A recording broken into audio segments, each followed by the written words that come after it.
ਸਤਨਾਮ ਸ੍ਰੀ ਵਾਹਿਗੁਰੂ ਸਾਹਿਬ ਜੀ। ਸ਼ਲੋਕ ਮਹੱਲਾ ਤੀਜਾ। ਆਹ ਕਰਤੀ ਸਭ ਮੋਈ ਸੰਪਉ ਕਿਸੈ ਨਾ ਨਾਲ। ਵਾਹਿਗੁਰੂ ਜੀ ਕਾ ਖਾਲਸਾ ਵਾਹਿਗੁਰੂ ਜੀ ਕੀ ਫਤਿਹ। ਪਰਮ ਸਤਿਕਾਰਯੋਗ ਗੁਰੂ ਸਰੂਪ ਗੁਰੂ ਖਾਲਸਾ ਸਾਧ ਸੰਗਤ ਜੀਓ, ਸਤਿਗੁਰਾਂ ਦੀ ਅੰਮ੍ਰਿਤਮਈ ਬਾਣੀ ਦੀ ਲੜੀਵਾਰ ਕਥਾ ਜੋ ਆਪਾਂ ਸਾਰਿਆਂ ਨੂੰ ਸਤਿਗੁਰਾਂ ਨੇ ਬਖਸ਼ੀ ਹੈ, ਆਓ ਮਨ ਵਿੱਚ ਇਕਾਗਰ ਕਰੋ। ਸਮਾਂ ਹੋਇਆ ਹੈ ਕਥਾ ਦੇ ਨਿਤਨੇਮ ਦਾ। ਗਰੀਬ ਨਿਵਾਜ ਸਤਿਗੁਰੂ ਸੰਸਾਰ ਦੀ ਹਾਲਤ ਦੱਸਦੇ ਹੈ ਕਿ ਕਿਸ ਤਰ੍ਹਾਂ ਮਾਇਆ ਦੇ ਵਿੱਚ ਖੱਚਤ ਹੋਏ ਨੇ ਤੇ ਹਉਮੈ ਦੇ ਵਿੱਚ ਸਮਾਂ ਬਰਬਾਦ ਕਰ ਰਹੇ ਆ। ਉਹਦੇ ਪ੍ਰਥਾਏ ਮਹਾਰਾਜ ਸਾਹਿਬ ਜੀ ਕਥਨ ਕਰਦੇ ਹਨ। ਗਰੀਬ ਨਿਵਾਜ ਸਤਿਗੁਰੂ ਕਿਰਪਾ ਕਰ ਰਹੇ, ਸੁਣੋ ਜੀ। ਸ਼ਲੋਕ ਮਹੱਲਾ ਤੀਜਾ। ਤੀਸਰੇ ਪਾਤਸ਼ਾਹ ਗੁਰੂ ਅਮਰਦਾਸ ਮਹਾਰਾਜ ਜੀ ਦਾ ਇਹ ਪਾਵਨ ਅੰਮ੍ਰਿਤ ਬਚਨ ਹੈ। ਆਹ ਕਰਤੀ ਸਭ ਮੋਈ। ਮਹਾਰਾਜ ਸਾਹਿਬ ਕਹਿੰਦੇ ਨੇ ਸਭ ਤੋਂ ਭਾਵ ਹੈ ਸਾਰੀ ਕੁੱਲ ਦੁਨੀਆ ਜਿੰਨੀ ਵੀ ਹੈ, ਸਾਰੀ ਸ੍ਰਿਸ਼ਟੀ ਹੀ, ਜਿੰਨੇ ਜੀਵਨ। ਹੋ ਤੋਂ ਭਾਵ ਹੈ ਮੈਂ ਕਰਦੇ ਫਿਰਦੇ। ਹੰਗਤਾ ਇੰਨੀ ਹੈ ਵੀ ਜੋ ਕੁਝ ਵੀ ਕਰ ਰਿਹਾ ਹੈ ਇਹ ਦੁਨੀਆ ਜਿਹੜੀ ਹੈ ਉਹ ਹਉਮੈ ਦੇ ਵਿੱਚ ਹੀ ਕਾਰ ਵਿਹਾਰ ਕਰਦੀ ਫਿਰ ਰਹੀ ਹੈ। ਅਰੇ ਹਉਮੈ ਕਰਦੀ ਕਰਦੀ ਮੌਤ ਤਾਂ ਆ ਜਾਂਦੀ ਹੈ ਪਰ ਹਉਮੈ ਨਹੀਂ ਛੱਡਦੇ। ਅਖੀਰ ਨੂੰ ਮਰ ਜਾਂਦੇ ਹੈ ਪਰ ਹਉਮੈ ਨਹੀਂ ਮਰਦੀ। ਹਉਮੈ ਸਰੀਰਾਂ ਨੂੰ ਮਾਰ ਲੈਂਦੀ ਹੈ। ਸੰਪਉ ਕਿਸੇ ਨਾ ਨਾਲ। ਜਿਹੜੀ ਮੈਂ ਕਰਦਾ ਸੀ, ਮੇਰਾ ਪਰਿਵਾਰ ਹੈ, ਮੈਂ ਪਰਿਵਾਰ ਲਈ ਕਮਾਈ ਕਰਦਾ ਹਾਂ, ਇਹ ਧਨ ਮੇਰਾ ਹੈ, ਮਕਾਨ ਮੇਰਾ ਹੈ, ਅੰਤ ਦੇ ਵੇਲੇ ਪਾਈਏ ਸੰਪਉ ਨਾਮ ਸੰਪਦਾ। ਜੋ ਵੀ ਧਨ ਪਦਾਰਥ ਹੈ ਇਹ ਕਿਸੇ ਦੇ ਸਾਥ ਨਾਲ ਚੱਲਿਆ ਨਹੀਂ ਹੈ। ਨਾਲ ਦਾ ਅਰਥ ਹੈ ਸਾਥ। ਇਹ ਸਾਥ ਕਿਸੇ ਦੇ ਨਾ ਗਿਆ ਨਾ ਜਾਏਗਾ। ਮਹਾਰਾਜ ਸਾਹਿਬ ਕਹਿੰਦੇ ਜੀਵ ਤੂੰ ਸਮਝਣਾ ਕਰ। ਦੂਜੇ ਪਾਏ ਦੁੱਖ ਪਾਇਆ। ਮਨਮੁਖ ਲੋਕਾਂ ਨੇ ਹਉਮੈ ਦੇ ਸਹਿਤ ਜਿਨ੍ਹਾਂ ਦਾ ਜੀਵਨ ਹੈ ਉਹ ਦੂਜੇ ਭਾਏ ਦਾ ਮਤਲਬ ਦਵੈਤ ਭਾਵਨਾ ਵਿੱਚ ਪੈ ਗਏ। ਸੁਖ ਦਾ ਪ੍ਰਾਪਤ ਨਹੀਂ ਹੁੰਦਾ ਬਲਕਿ ਦੁੱਖ ਹੀ ਪਾਇਆ, ਦੁੱਖ ਹੀ ਪ੍ਰਾਪਤ ਕੀਤਾ ਹੈ। ਸਭ ਜੋਹੀ ਜਮਕਾਲ। ਇਹੋ ਜੀ ਸਾਰੀ ਸ੍ਰਿਸ਼ਟੀ ਦੇ ਜੀਵ ਜਿਹੜੇ ਨੇ ਉਹ ਜਿਹੜਾ ਧਰਮਰਾਜ ਹੈ ਉਹਦੇ ਜਿਹੜੇ ਕਾਲ ਕਰਨ ਵਾਲੇ ਦੂਤ ਨੇ ਜਮਕਾਲ, ਉਹ ਫਿਰ ਜੋ ਹੀ ਨਾਮ ਤਾੜਨ ਦਾ ਹੈ, ਤਾੜਦੇ ਰਹਿੰਦੇ ਹੈ। ਇੱਕ ਤਾਂ ਹੁੰਦਾ ਮਾਰਨਾ, ਇੱਕ ਹੁੰਦਾ ਮਾਰਨ ਤੋਂ ਪਹਿਲਾਂ ਚੰਗੀ ਤਰ੍ਹਾਂ ਉਸ ਨੂੰ ਦੇਖਣਾ। ਮਾਰਨ ਦੇ ਲਈ ਜਿਹੜਾ ਜੋਹਣਾ ਹੈ ਉਹਨੂੰ ਵੀ ਕਿਹੜੇ ਦਾਅ ਨਾਲ ਮਾਰਾਂ, ਉਹ ਤਰੀਕਾ ਉਸ ਵੇਲੇ ਕਹਿੰਦੇ ਉਹ ਧਰਮਰਾਜ ਦੇ ਦੂਤ ਫਿਰ ਜੋਹਣਾ ਕਰਦੇ ਦੇਖਦੇ ਐ ਇਹਦੇ ਸਵਾਸ ਕਦੋਂ ਪੂਰੇ ਹੋਣ, ਇਹਦਾ ਨਾਸ਼ ਕਿਵੇਂ ਕਰਨਾ ਹੈ। ਉਹ ਮਰਨ ਤੋਂ ਪਹਿਲਾਂ ਹੀ ਨੇੜੇ ਆ ਜਾਂਦੇ ਹੁੰਦੇ ਆ। ਉਹ ਫਿਰ ਦੇਖਦੇ ਰਹਿੰਦੇ ਆ ਵੀ ਜੇ ਸਵਾਸ ਕੁਝ ਬਾਕੀ ਰਹਿੰਦੇ ਆ ਫਿਰ ਉਹ ਕਾਲ ਕਰਦੇ ਹਨ। ਨਾਨਕ ਗੁਰਮੁਖ ਉਬਰੇ। ਮਹਾਰਾਜ ਕੋਈ ਬਚਿਆ ਵੀ ਹੈ ਇਸ ਤੋਂ? ਮਹਾਰਾਜ ਕਹਿੰਦੇ ਹਾਂ ਭਾਈ ਉਹ ਬਚੇ ਨੇ, ਉਹ ਗੁਰਮੁਖ ਉਬਰੇ ਬਚੇ ਹਨ। ਕੌਣ? ਸਾਚਾ ਨਾਮ ਸਮਾਲ। ਜਿਹੜੇ ਅਕਾਲ ਪੁਰਖ ਵਾਹਿਗੁਰੂ ਦੇ ਨਾਮ ਨੂੰ ਸੰਭਾਲ ਚੇਤੇ ਕਰਦੇ ਹੈ। ਪਰਮੇਸ਼ਰ ਆਪ ਸੱਚਾ ਹੈ, ਉਹਦਾ ਨਾਮ ਵੀ ਸੱਚਾ ਹੈ। ਸਾਚਾ ਸਾਹਿਬ ਸੱਚ ਨੇ, ਉਹਦੀਆਂ ਸਿਫਤਾਂ ਵੀ ਸੱਚੀਆਂ ਹਨ। ਜਿਹੜੇ ਉਹਨੂੰ ਚੇਤੇ ਕਰਦੇ ਹੈ, ਹਿਰਦੇ ਦੇ ਅੰਦਰ ਯਾਦ ਕਰਦੇ ਹੈ, ਉਹ ਫਿਰ ਗੁਰਮੁਖ ਨੇ। ਜੰਮਣ ਮਰਨ ਤੇ ਦੁੱਖਾਂ ਦੇ ਕਸ਼ਟ ਤੋਂ ਉਬਰੇ ਬਚ ਗਏ ਨੇ। ਉਹ ਬਚਣਗੇ ਕੇਵਲ। ਮਹੱਲਾ ਪਹਿਲਾ। ਇਹ ਸਾਧ ਸੰਗਤ ਸ਼ਬਦ ਕਿਉਂਕਿ ਕਥਾ ਦਾ ਹੀ ਲਾਭ ਹੁੰਦਾ ਹੈ, ਪਾਠ ਕਰਨ ਵੇਲੇ ਆਪਾਂ ਨੂੰ ਪਤਾ ਨਹੀਂ ਚੱਲਦਾ, ਉਹਦੇ ਵਿੱਚ ਅਰਥਾਂ ਦਾ ਨਾ ਪਤਾ ਹੋਣ ਕਰਕੇ ਸ਼ਬਦਾਂ ਦਾ ਮਨ ਦੇ ਉੱਤੇ ਬਹੁਤਾ ਅਸਰ ਨਹੀਂ ਹੁੰਦਾ। ਜਿਹੜਾ ਬਾਹਲਾ ਹੀ ਪ੍ਰੇਮ ਹੋਵੇ ਬਾਣੀ ਨਾਲ, ਉਹ ਪ੍ਰੇਮ ਕਰਕੇ ਥੋੜਾ ਬਹੁਤ ਅਸਰ ਹੁੰਦਾ, ਪਰ ਅਰਥਾਂ ਤੋਂ ਬਿਨਾਂ ਅਸਰ ਨਹੀਂ ਹੁੰਦਾ। ਸ਼ਬਦਾਂ ਦੀ ਉਥਾਨਕਾ ਦਾ ਪਤਾ ਚੱਲਦਾ ਜਾਏ। ਇਹ ਸ਼ਬਦ ਮਹੱਲਾ ਪਹਿਲਾ ਗੁਰੂ ਨਾਨਕ ਸਾਹਿਬ ਦਾ ਉਚਾਰਨ ਕੀਤਾ ਹੈ, ਜਿਹੜਾ ਅੱਗੇ ਸ਼ਬਦ ਆ ਰਿਹਾ। ਗਰੀਬ ਨਿਵਾਜ ਸਤਿਗੁਰੂ ਸੰਸਾਰ ਦਾ ਭਲਾ ਕਰਦੇ ਹੋਏ ਇੱਕ ਵਾਰੀ ਮਹਾਰਾਜ ਸਾਹਿਬ ਜੀ ਤ੍ਰਿਆ ਰਾਜ ਵਿੱਚ ਚਲੇ ਗਏ। ਤ੍ਰਿਆ ਰਾਜ ਤਾਂ ਕਹਿੰਦੇ, ਤ੍ਰਿਆ ਨਾਮ ਇਸਤਰੀ ਦਾ ਹੈ। ਇੱਕ ਅਜਿਹਾ ਰਾਜ ਸੀ ਜਿੱਥੇ ਉੱਥੇ ਦੀ ਰਾਜਾ ਜਿਹੜੀ ਸੀ, ਪਾਤਸ਼ਾਹੀ ਤਖਤ ਦੇ ਉੱਤੇ ਇਸਤਰੀ ਬੈਠੀ ਸੀ। ਉੱਥੇ ਬੰਦੇ ਦਾ ਰਾਜ ਨਹੀਂ ਸੀ, ਇਸਤਰੀਆਂ ਦਾ ਹੀ ਰਾਜ ਸੀ। ਤੇ ਉਹਦਾ ਨਾਮ ਸੀ ਨੂਰ ਸ਼ਾਹ। ਇੱਕ ਬੜਾ ਭਾਰੀ ਸੰਤ ਸੀ, ਤਾਂਤਰਿਕ ਵਿਦਿਆ ਦਾ ਬੜਾ ਮਾਹਰ ਸੀ। ਵੈਸੇ ਵੀ ਉਸ ਇਲਾਕੇ ਵਿੱਚ ਜਾਦੂਗਰੀ ਦਾ ਬਹੁਤ ਪ੍ਰਭਾਵ ਸੀ। ਇਹਦੀਆਂ ਸਦੀਆਂ ਦਾ ਮਾਲਕ ਸੀ, ਪਖੰਡੀ ਸੀ, ਬਹੁਤ ਪਖੰਡ ਕਰਨ ਵਾਲਾ। ਉਹਦੀ ਇਹ ਚੇਲੀ ਸੀ ਨੂਰ ਸ਼ਾਹ। ਇਹ ਰਾਜ ਕਰ ਰਹੀ ਸੀ। ਮਹਾਰਾਜ ਸਾਹਿਬ ਜੀ ਉਸ ਰਾਜ ਦੇ ਵਿੱਚ ਚਲੇ। ਦੇਖੋ ਮਹਾਰਾਜ ਦੀ ਖੇਡ ਹੈ। ਬਾਹਰ ਬੈਠੇ ਹੈ। ਮਰਦਾਨਾ ਕਹਿਣ ਲੱਗਾ, ਗਰੀਬ ਨਵਾਜ਼ ਪਿਆਸ ਬਹੁਤ ਲੱਗੀ ਹੈ। ਇਹ ਖੇਡ ਸੀ ਮਹਾਰਾਜ ਦੀ, ਭੁੱਖ ਲਾ ਦੇਣੀ, ਪਿਆਸ ਲਾ ਦੇਣੀ। ਉਹਦੇ ਪਿੱਛੇ ਫਿਰ ਇਤਿਹਾਸ ਬਣਦਾ ਸੀ। ਮਹਾਰਾਜ ਕਹਿੰਦੇ ਮਰਦਾਨਿਆਂ ਵੀ ਚਲੋ ਪਿਆਸ ਲੱਗੀ ਹੈ, ਵੀ ਇਹ ਦੁੱਖ ਜੇ ਸਹਾਰ ਲਵੇਂ। ਕਹਿੰਦਾ ਨਹੀਂ ਮਹਾਰਾਜ, ਬਹੁਤ ਪਿਆਸ ਲੱਗੀ ਹੈ, ਪਾਣੀ ਪੀਣ ਵਾਸਤੇ ਆਗਿਆ ਦਿਓ। ਮਹਾਰਾਜ ਕਹਿੰਦੇ ਵੀ ਪਾਣੀ ਪੀਣ ਦੀ ਆਗਿਆ ਦੀ ਤਾਂ ਕੋਈ ਗੱਲ ਨਹੀਂ, ਪਰ ਇੱਥੇ ਬੜੀਆਂ ਬਲਾਵਾਂ ਰਹਿੰਦੀਆਂ, ਤੂੰ ਮੁਸੀਬਤ ਦੇ ਵਿੱਚ ਫਸ ਜਾਏਗਾ, ਨਾਲੇ ਤੈਨੂੰ ਕਸ਼ਟ ਹੋਊ, ਨਾਲੇ ਛਡਾਉਣ ਵੇਲੇ ਫਿਰ ਸਾਨੂੰ ਹੋਊ। ਕਹਿੰਦੇ ਨਹੀਂ ਮਹਾਰਾਜ, ਤੁਸੀਂ ਐਵੇਂ ਮੈਨੂੰ ਡਰਾਓ ਨਾ, ਕੁਝ ਨਹੀਂ ਹੋਣ ਲੱਗਿਆ, ਮੈਂ ਗਿਆ ਆਇਆ ਪਾਣੀ ਪੀਣਾ, ਮੈਂ ਵਾਪਸ ਆ ਜਾਣਾ। ਜਦੋਂ ਮਰਦਾਨੇ ਨੇ ਬਾਲਾ ਕਿਹਾ, ਮਹਾਰਾਜ ਕਹਿੰਦੇ ਚੰਗਾ ਫਿਰ ਜਾ ਪੀਆ ਪਾਣੀ। ਮਰਦਾਨਾ ਚਲਿਆ ਗਿਆ। ਉਹ ਵਿਚਾਰੇ ਨੂੰ ਪਤਾ ਤਾਂ ਹੈ ਨਹੀਂ ਸੀ।